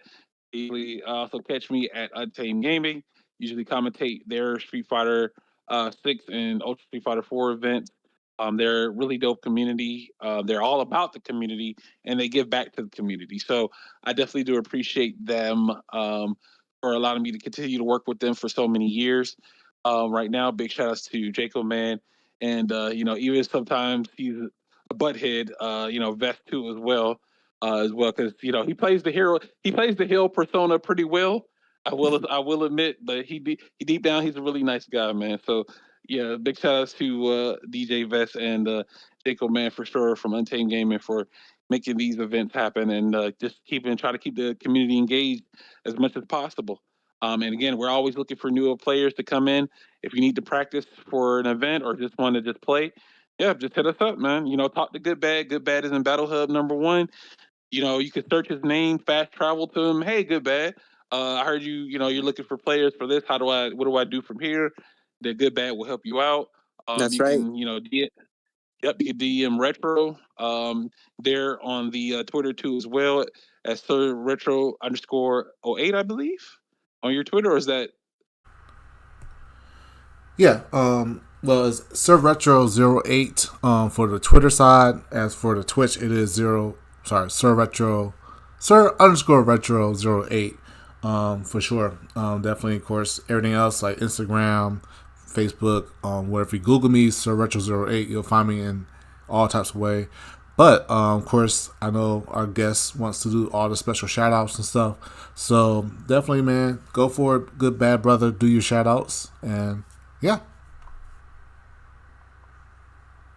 I'm gonna start with the first one, which is godlike players. I want to shout out to Nukendo, the leader of that group, Daniel, the leader of that group, Ace, the leader of that group, Spaceman, Tex, D, Urameshi, Hornhead, Jamaica, Vasilique, and Stilo Yango. That's from Godlike Players Discord. Now, from Discord, Adept, I want to give a shout outs to the main leader of Adept, which is Fafos, the co-leaders, Don Dingo, Chungus Beef, MILF, Ologist, the God Emperor, and just the casuals that are there, the regulars, Yama Cookie, Shadow, Gamesa, Grizzly Bear, and Seleucus. Now, from Club Discord Fight Club, that would be Hot Soup, the leader, Lazy Boredom, Satora, Juno Boss, Greek Fire, Image Omega, Jazz Hands, Jobias, and that's about it there. And finally, one of my favorite Discords, Untamed Gaming. I want to give a shout out to DJ Best, the founder, CEO of Untamed Gaming. And without him and his original partner, which is El Taxi, something, El Taxi, El Taxi, something like that. I don't remember. Senior Taxi? Senior Taxi, yes. I want to give a shout out to him too, even though I don't know him. Without these two players, Untamed Gaming would not exist. And I wouldn't, the tournament. So huge shout outs to both of them. I want to give a shout out to Jaco Man for always organizing the tournaments, making sure everything's nice and organized. I want to personally say thank you to them both because they allow me to volunteer to find people for them for the Tuesdays exhibition. So like really thank you so much for letting me be a part of Unting Gaming. So I appreciate that a lot. Let me continue. I want to give a shout out to Shadow Ace, Blockbuster John, Flux Wave, Azan, Space Boy, Ouija Plus, Weather Bomb, Ace Unlimited, Big Mac Combo, Dre Protein, Integra, 40% Flash Kick, Pure Kiba, The Dead Devil, Tayson, Against the Rage, El Cubano Loco, Treaty, The Vip, Ferreras, Horta, Twinkie Emperor, Be More Brawler, Dragon Von Doom, Challenger 33, underscore, Shin Wolf, Nightshade, aka Chucky Hater, Los Evolution, Alex Unbeatable, Blue Vega. And I want to give a shout out to all the people who like me all around the world and to all my haters. They get a shout out too. And finally, I want to thank I Got Next Production and host Shadow Ace and Sir Retro for the podcast interview. Thank you so much for bringing me in for my very first interview. I really appreciate it. I had a great time with you guys, and let's keep doing it. I had so much fun. Hopefully, I'll come back. But thank you so much. Thank you. Wow, thank you, man. Thank you. I definitely do appreciate you, Good Bad. It's not every day where someone goes above and beyond the limit, of what they're willing to do to, keep the scene and keep the community engaged as much as possible. And you're one of the vectors too as well, for making, keeping these events alive and popping. So I definitely do appreciate you for taking your time out to talk with us today. But yeah, so Sir Retro, he'll go ahead and get this coordinated and finally tune it, do any editing that needs to be done on it to make sure it's up for production. So I know, Good Bad, you said you wanted to go back and listen to it Yes, here. So yes. yeah, I so will be once he gets repeating it. that link, yep, he'll get that link. Once he gets that up, he'll probably more likely post that link in our chat, or I can send you the link too, as well with the finished product, and you can enjoy it for your listening pleasure. So if you guys tuned in pretty late, or you may have missed the first few hours of the podcast, do not worry. Sir Retro's going to work on that in the background and get that nice and polished for you guys, so you can listen to it in full. But with that being said, GG, thank you all so much for tuning in. We definitely do appreciate that support. Hope you guys enjoyed episode 12. Stay tuned for future episode updates. We'll keep you updated and engaged. This has been Shadow Ace, Sir Retro, and our special guest, Good Bad Brother. We are out of here. GG's.